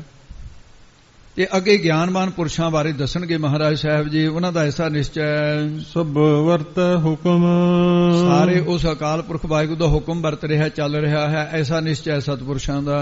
ਕਿਆ ਕਰੇ ਵਿਚਾਰਿਆ, ਤੇ ਵਿਚਾਰ ਤੁਛ ਜੀਵ ਵਿਚਾਰੇ ਕੀ ਕਰ ਸਕਦੇ ਨੇ। ਕੀ ਵਿਚਾਰ ਕਰੀਏ ਹੋਰ ਵਾਹਿਗੁਰੂ ਦਾ ਹੁਕਮ ਹੈ ਸਾਰੇ। ਆਪੋ ਦੂਜੈ ਲੱਗ ਉਹਨਾਂ ਨੂੰ ਆਪੋ ਆਪ ਹੀ ਦੂਜੇ ਦਵੈਤ ਭਾਵ ਵਿੱਚ ਬੁਰੇ ਕਰਮਾਂ ਵਿੱਚ ਲੱਗ ਕੇ ਉਹਨਾਂ ਜੀਵਾਂ ਨੇ ਕਸਮ ਵਿਸਾਰਿਆ। ਕਸਮ ਮਾਲਕ ਦਾ ਨਾਮ ਹੈ, ਵਾਹਿਗੁਰੂ ਨੂੰ ਵਿਸਾਰਿਆ ਭੁਲਾ ਦਿੱਤਾ ਹੈ। ਨਾਨਕ ਬਿਨ ਨਾਵੈ ਸਭ ਦੁੱਖ। ਗੁਰੂ ਸਾਹਿਬ ਜੀ ਕਥਨ ਕਰਦੇ ਪਰਮੇਸ਼ਰ ਦੇ ਨਾਮ ਤੋਂ ਬਿਨਾਂ ਜੀਵਾਂ ਨੂੰ ਸਾਰੇ ਦੁੱਖ ਹੀ ਆ ਕੇ ਚਿੰਬੜਦੇ ਆ, ਕਿਉਂਕਿ ਉਹਨਾਂ ਨੇ ਪਰਮੇਸ਼ਰ ਵਾਹਿਗੁਰੂ ਦਾ ਨਾਮ ਜਿਹੜਾ ਹੈ ਜਪਿਆ ਨਹੀਂ ਹੈ। ਸੁਖ ਵਿਸਾਰਿਆ। ਕਿਉਂਕਿ ਉਹਨਾਂ ਨੇ ਪਰਮੇਸ਼ਰ ਦੇ ਜਿਹੜਾ ਸੁਖ ਸਰੂਪ ਵਾਹਿਗੁਰੂ ਦਾ ਨਾਮ ਸੀ ਜਾਂ ਆਤਮਿਕ ਆਨੰਦ ਦੇਣ ਵਾਲੇ ਸੁਖਦਾਇਕ ਨਾਮ ਨੂੰ ਵਿਸਾਰਿਆ ਭੁਲਾ ਦਿੱਤਾ ਹੈ। ਮਹੱਲਾ ਤੀਜਾ। ਗੁਰ ਪੂਰੈ ਹਰ ਨਾਮ ਦੜਾਇਆ। ਪੂਰੇ ਗੁਰੂ ਨੇ ਪਰਮੇਸ਼ਰ ਹਰੀ ਪਰਮੇਸ਼ਰ ਵਾਹਿਗੁਰੂ ਦਾ ਨਾਮ ਸਿੱਖਾਂ ਨੂੰ ਦ੍ਰਿੜ ਕਰਾ ਦਿੱਤਾ, ਪੱਕਾ ਕਰਾ ਦਿੱਤਾ ਹੈ ਹਿਰਦੇ ਵਿੱਚ। ਤਿਨ ਵਿੱਚੋਂ ਭਰਮ ਚੁਕਾਇਆ। ਜਿਹੜਾ ਭਰਮ ਸੀ ਉਹ ਵੀ ਹਿਰਦੇ ਦੇ ਵਿੱਚ ਹੀ ਸੀ। ਜਿੱਥੇ ਅੰਧੇਰਾ ਹੈ ਉੱਥੇ ਦੀਵਾ ਬਾਲੀ, ਅੰਧੇਰਾ ਕਿੱਥੇ ਰਹਿੰਦਾ ਫਿਰ? ਤੇ ਉਹ ਨਾਮ ਦਾ ਚਾਨਣਾ ਹੋ ਗਿਆ, ਦੀਵਾ ਬਲੇ ਅੰਧੇਰਾ ਜਾਇਆ ਪੇ ਭਰਮ ਵੀ ਅੰਧੇਰਾ ਚੁੱਕਿਆ ਗਿਆ। ਤਿੰਨ ਵਿੱਚੋਂ ਦੁਬਾਰੇ ਬੋਲਿਓ। ਤਿੰਨ ਵਿੱਚੋਂ ਭਰਮ ਚੁਕਾਇਆ। ਉਹ ਵਿੱਚੋਂ ਹੀ ਫਿਰ ਭਰਮ ਸੀ ਜਿਹੜਾ 5 ਪ੍ਰਕਾਰ ਦਾ ਚੁੱਕ ਦਿੱਤਾ ਹੈ। ਭੇਦ ਪਰਮ ਪ੍ਰਤਾਪ ਜਿਹੜੇ ਭੇਦ ਸਨ ਇਹ ਸਾਰੇ ਚੁੱਕ ਦਿੱਤੇ ਹਨ। ਰਾਮ ਨਾਮ ਹਰ ਕੀਰਤ ਗਾਈ। ਜਿਨ੍ਹਾਂ ਨੇ ਰਸਨਾ ਕਰਕੇ ਰਾਮ ਪਰਮੇਸ਼ਰ ਦੇ ਨਾਮ ਦੀ ਕੀਰਤ ਜਸ ਵਡਿਆਈ ਗਾਈ ਗਾਉਣਾ ਕੀਤੀ ਹੈ। ਕਰ ਚਾਨਣ ਮਗ ਦਿਖਾਇਆ। ਉਹਨਾਂ ਨੂੰ ਪਰਮੇਸ਼ਰ ਨੇ ਨਾਮ ਦਾ ਚਾਨਣ ਪ੍ਰਕਾਸ਼ ਕਰਕੇ ਭਗਤੀ ਸਹਿਤ ਗਿਆਨ ਦੇ ਪਰਮਾਰਥ ਦਾ ਮਗ ਰਸਤਾ ਪ੍ਰਗਟ ਕਰਕੇ ਵਿਖਾ ਦਿੱਤਾ ਹੈ ਜੀ। ਹਉਮੈ ਮਾਰ ਏਕ ਲਿਵ ਲਾਗੀ। ਉਹਨਾਂ ਨੇ ਹਿਰਦੇ ਵਿੱਚੋਂ ਹਉਮੈ ਹੰਗਤਾ ਨੂੰ ਮਾਰ ਦਿੱਤਾ ਹੈ। ਉਹਨਾਂ ਦੀ ਬ੍ਰਹਮ ਦੇ ਵਿੱਚ ਇੱਕ ਰਸ ਲਿਵ ਨਾਮ ਬਿਰਤੀ ਦਾ ਬਿਰਤੀ ਲੱਗ ਗਈ ਹੈ। ਅੰਤਰ ਨਾਮ ਵਸਾਇਆ। ਉਹਨਾਂ ਨੇ ਅੰਤਰ ਹਿਰਦੇ 'ਚ ਨਾਮ ਨੂੰ ਵਸਾ ਲਿਆ, ਵਾਹਿਗੁਰੂ ਦੇ ਨਾਮ ਨੂੰ। ਗੁਰਮਤੀ ਜਮ ਜੋਹੇ ਨਾ ਸਕੈ। ਉਹ ਫਿਰ ਗੁਰਮਤੀ ਹੈ ਜਿਹੜੇ ਨਾ ਜਮ ਜਿਹੜਾ ਹੈ ਹਰੇਕ ਨੂੰ ਆ ਕੇ ਸੰਗੀ ਘੁੱਟਦਾ। ਜਮ ਕਾ ਡੰਡ ਮੂੰਡ ਮੇ ਲਾਗੇ, ਡੰਡੇ ਮਾਰਦਾ, ਸੋਟੇ ਮਾਰਦਾ। ਮਹਾਰਾਜ ਸਾਹਿਬ ਜੀ ਕਹਿੰਦੇ ਉਹਨਾਂ ਗੁਰਮਤੀਆਂ ਵੱਲ ਜਮ ਦੁੱਖ ਦੇਣਾ ਤਾਂ ਰਹਿ ਗਿਆ ਇੱਕ ਪਾਸੇ। ਕਹਿੰਦੇ ਜੋਹੇ ਨਾ ਮੈਂ ਦੇਖਣ ਦਾ, ਕਹਿੰਦੇ ਵੇਖ ਵੀ ਨਹੀਂ ਸਕਦਾ। ਉਹ ਵੀ ਦੁਸ਼ਮਣ ਦੇਖਦਾ, ਕਹਿੰਦੇ ਕਿਵੇਂ ਦੇਖਦਾ ਤੂੰ, ਇਹਦੇ ਨਾਲ ਲੜਾਈ ਹੋ ਜਾਂਦੀ ਹੈ। ਮਾੜੀ ਅੱਖ ਨਾਲ ਦੇਖਣਾ, ਮਾਰਨ ਦੇ ਲਈ ਧਾਕ ਕਰਨਾ। ਕਹਿੰਦੇ ਜਮ ਬੁਰੀ ਨਿਜਾ ਨਾਲ ਵੀ ਨਹੀਂ ਦੇਖਦਾ, ਉਹਨਾਂ ਨੂੰ ਦੇਖ ਨਹੀਂ ਸਕਦਾ ਹੈ। ਸੱਚੇ ਨਾਮ ਸਮਾਇਆ। ਕਿਉਂ? ਨਾਮ ਦਾ ਪ੍ਰਤਾਪ ਹੈ ਭਾਈ। ਤੇ ਉਹ ਹਿਰਦੇ ਵਿੱਚ ਪਰਮੇਸ਼ਰ ਦਾ ਨਾਮ ਹੈ, ਜਿਨ੍ਹਾਂ ਦੇ ਹਿਰਦੇ 'ਚ ਗੁਰਾਂ ਦਾ ਦਿੱਤਾ ਹੋਇਆ ਸੱਚਾ ਨਾਮ ਸਮਾਇਆ ਹੋਇਆ ਹੈ। ਸਭ ਆਪੇ ਆਪ ਵਰਤੈ ਕਰਤਾ।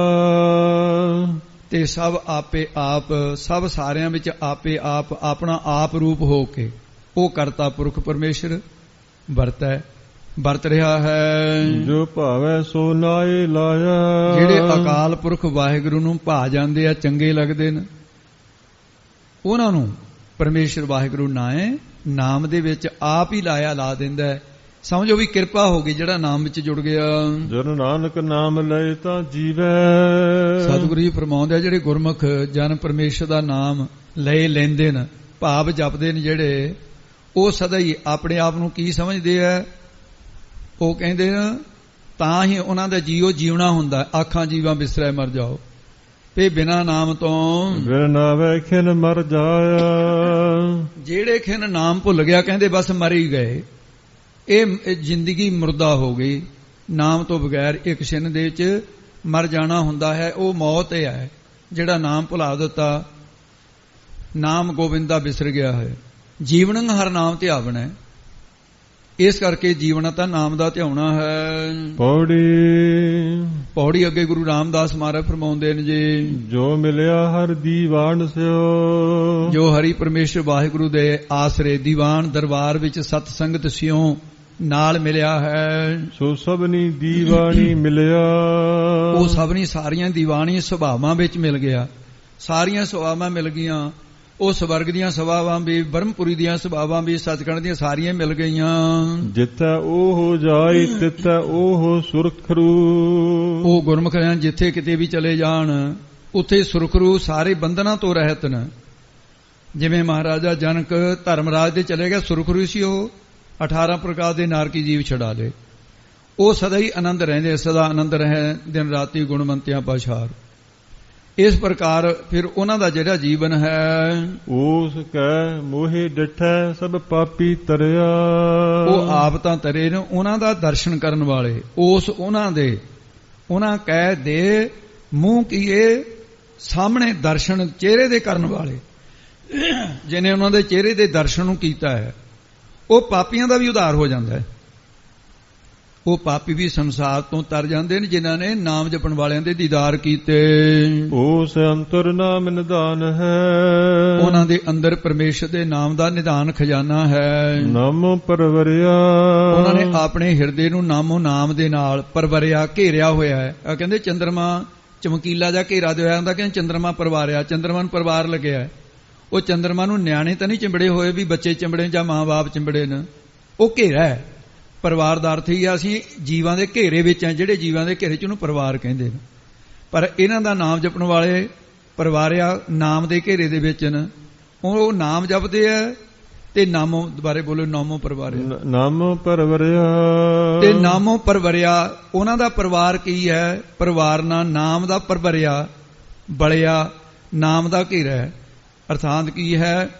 ਭਾਵ ਇਹ ਹੈ ਉਹਨਾਂ ਦੀ ਮਾਤਾ ਵੀ ਹੋਰ ਹੈ, ਕਿਹੜੀ? ਸਮਯਤੀ ਮਾਤਾ ਹੈ ਉਹਨਾਂ ਦੀ। ਮਤ ਮਾਤਾ ਸੰਤੋਖ ਪਿਤਾ, ਸੰਤੋਖ ਨੂੰ ਪਿਤਾ ਬਣਾ ਲਿਆ, ਇਹ ਤਾਂ ਮਾਂ-ਬਾਪ ਨੇ ਉਹਨਾਂ ਦੇ। ਫਿਰ ਅੱਗੇ ਉਹਨਾਂ ਨੇ ਸਾਧ ਸੰਗਤ ਜੀ ਸ਼ਾਂਤੀ ਰੂਪੀ ਇਸਤਰੀ ਹੈ ਉਹਨਾਂ ਦੀ, ਉਹ ਤੋਂ ਫਿਰ ਗਿਆਨ ਰੂਪੀ ਪੁੱਤਰ ਪੈਦਾ ਕਰ ਲਿਆ। ਫਿਰ ਧੀਰ ਜੀ ਜਿਹੜੀ ਰੱਖਣੀ ਹੈ, ਇਹ ਧੀ ਪੈਦਾ ਹੋ ਗਈ, ਆਹ ਧੀ ਹੈ ਉਹਨਾਂ ਦੀ, ਆ ਪੁੱਤ ਤੇ ਇਹ ਮਾਂ-ਬਾਪ ਨੇ। ਉਹ ਫਿਰ ਹਰ ਵਕਤ ਹੀ ਪਰਮੇਸ਼ਰ ਦੇ ਆਨੰਦ ਦੇ ਵਿੱਚ, ਆਤਮ ਸੁਖ ਦੇ ਵਿੱਚ ਤੇ ਇਉਂ ਪ੍ਰਾਪਤ ਹੋ ਕੇ ਆਨੰਦ ਮਾਣਦੇ ਰਹਿੰਦੇ ਹਨ ਜੀ। ਨਾਮ ਪੂਜੀਐ ਨਾਮ ਮੰਨੀਐ, ਉਹ ਫਿਰ ਨਾਮ ਦੀ ਉਹ ਪੂਜਾ ਕਰਦੇ ਆ, ਨਾਮ ਨੂੰ ਇਹ ਮੰਨਦੇ ਰਹਿੰਦੇ ਨੇ, ਨਾਮ ਦੀ ਪੂਜਾ ਕਰਦੇ ਰਹਿੰਦੇ ਨੇ, ਤੇ ਇਸ ਪ੍ਰਕਾਰ ਦੀ ਉਹਨਾਂ ਦੀ ਅਵਸਥਾ ਬਣ ਜਾਂਦੀ ਹੈ। ਨਾਏ ਕਿਲ ਵਿਕ ਸਭ ਹਿਰਿਆ, ਨਾਮ ਦੀ ਪੂਜੀਏ ਪੂਜਨ ਕਰਦੇ ਆ, ਨਾਮ ਜਪਣ ਰੂਪ ਮੰਨੀਆ ਮੰਨਣ ਕਰਦੇ ਨੇ। ਨਾ ਜਪਣ ਕਰਕੇ ਉਹਨਾਂ ਨੇ ਸਾਰੇ ਫਿਰ ਨਾਮ ਜਪਣ ਕਰਕੇ ਨਾਏ ਕਿਲ ਵਿਖ, ਨਾਏ ਕਿਲ ਵਿਖ ਸਭ ਹਿਰਿਆ, ਉਹ ਨਾਮ ਦੇ ਕਿਲ ਨਿਸ਼ਚੇ ਕਰਕੇ ਵਿਖ ਵਿਉ ਵਰਗੇ। ਬ੍ਰਹਮਣ ਕਹਿ ਲਈ ਘਾਤ ਕੰਚਕਾ ਅਣਚਾਰੀ ਕਾ ਧਾਨ, ਇਹ ਹਿਰਿਆ ਨਾਸ ਕਰ ਲਏ।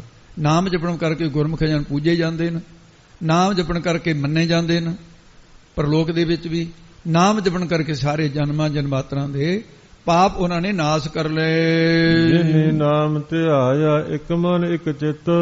ਹੁਣ ਸਮਾਪਤੀ ਕਰਦੇ ਆ ਸ਼ਬਦ ਦੀ। ਜਿਨ੍ਹਾਂ ਨੇ ਭਾਈ ਇੱਕ ਮਨ ਇਕਾਗਰ ਚਿੱਤ ਹੋ ਕੇ ਨਾਮ ਦਾ ਮਨ ਮੰਨਣ ਕਰ ਲਿਆ ਤੇ ਇੱਕ ਦਾ ਹੀ ਚਿੱਤ ਚਿੰਤਨ ਕਰਨ ਵਾਲੇ, ਜਿਹੜੇ ਪਰਮੇਸ਼ਰ ਦਾ ਅਸਥਿਰ ਜਗ ਰਹਿਆ, ਉਹ ਪਰਮੇਸ਼ਰ ਦੇ ਨਾਮ ਨੂੰ ਧਿਆਕਾਰ ਬਿਰਤੀ ਦੁਆਰਾ ਧਿਆਉਣ ਕਰਕੇ ਨਾ ਸੇ ਉਹ ਜਗ ਸੰਸਾਰ ਦੇ ਵਿੱਚ ਸਦਾ ਅਸਥਿਰ ਇਸਤਿਤ ਹੋ ਜਾਂਦੇ ਰਹਿੰਦੇ ਨੇ, ਸਦਾ ਹੀ ਇਸਤਿਤ ਹੋ ਕੇ ਰਹਿੰਦੇ ਨੇ। ਜਿਵੇਂ ਕਲੀਧਰ ਪਾਤਸ਼ਾਹ ਨੇ ਸਿੱਖਾਂ ਨੂੰ ਪੁੱਛਿਆ ਸੀ ਅਨੰਦਪੁਰ ਸਾਹਿਬ, ਕਹਿੰਦੇ ਭਾਈ ਜਦੋਂ ਕਬੀਰ ਸਾਹਿਬ ਸੀ ਉਦੋਂ ਬਾਦਸ਼ਾਹ ਕੌਣ ਸੀ? ਕਿਸੇ ਨੇ ਕੋਈ ਦੱਸੇ ਨਹੀਂ ਹੋਇਆ। ਮਾਰੇ ਕਹਿੰਦੇ ਕਬੀਰ ਨੂੰ, ਰਵਿਦਾਸ ਨੂੰ, ਧਰੂਮ ਭਗਤ ਨੂੰ ਉਹ ਸਤਜੁਗ ਚ ਹੋਏ। ਸਤਜੁਗ ਕਿਹੜੇ ਬਾਦਸ਼ਾਹ ਦੀ ਕੋਈ ਪਤਾ ਨਹੀਂ, ਤ੍ਰੇਤੇ ਕਿਹੜੇ ਸੀ ਕੋਈ ਪਤਾ ਨਹੀਂ, ਚਾਰੇ ਯੁੱਗਾਂ ਦੇ ਭਗਤਾਂ ਨੂੰ ਸਾਰੇ ਲੋਕ ਜਾਣਦੇ ਆ। ਇਹ ਅਸਥਿਰ ਹੋ ਗਏ ਜਗ ਵਿੱਚ, ਸਥਿਰ ਹੋ ਗਏ ਕਿਉਂਕਿ ਉਹਨਾਂ ਨੇ ਨਾਮ ਜਪਿਆ। ਨਾਮ ਦੀ ਕਮਾਈ ਕਰਨੀ ਚਾਹੀਦੀ ਹੈ। ਆਓ ਇੱਥੇ ਸਮਾਪਤੀ ਹੈ ਜੀ। ਭੁੱਲਾਂ ਚੁੱਕਾਂ ਦੀ ਸਤਿਗੁਰੂ ਖਿਮਾ ਕਰਨ, ਇਸੇ ਤਰ੍ਹਾਂ ਨਾਮ ਬਾਣੀ ਦਾ ਪਿਆਰ ਬਖਸ਼ਣ ਤਾਂ ਕਿ ਜੁੜੇ ਰਹੀਏ ਮਹਾਰਾਜ ਦੇ ਨਾਲ। ਹਾਂਜੀ। ਨਾਉ ਪੂਜੀਐ ਨਾਉ ਮੰਨੀਐ, ਨਾਏ ਕਿਲ ਵਿਖ ਸਭ ਹਿਰਿਆ, ਜਿਨੀ ਨਾਮ ਧਿਆਇਆ ਇੱਕ ਮਨ ਇੱਕ ਚਿੱਤ, ਸੇ ਅਸਥਿਰ ਜਗ ਰਹਿਆ। ਵਾਹਿਗੁਰੂ ਜੀ ਕਾ ਖਾਲਸਾ, ਵਾਹਿਗੁਰੂ ਜੀ ਕੀ ਫਤਿਹ।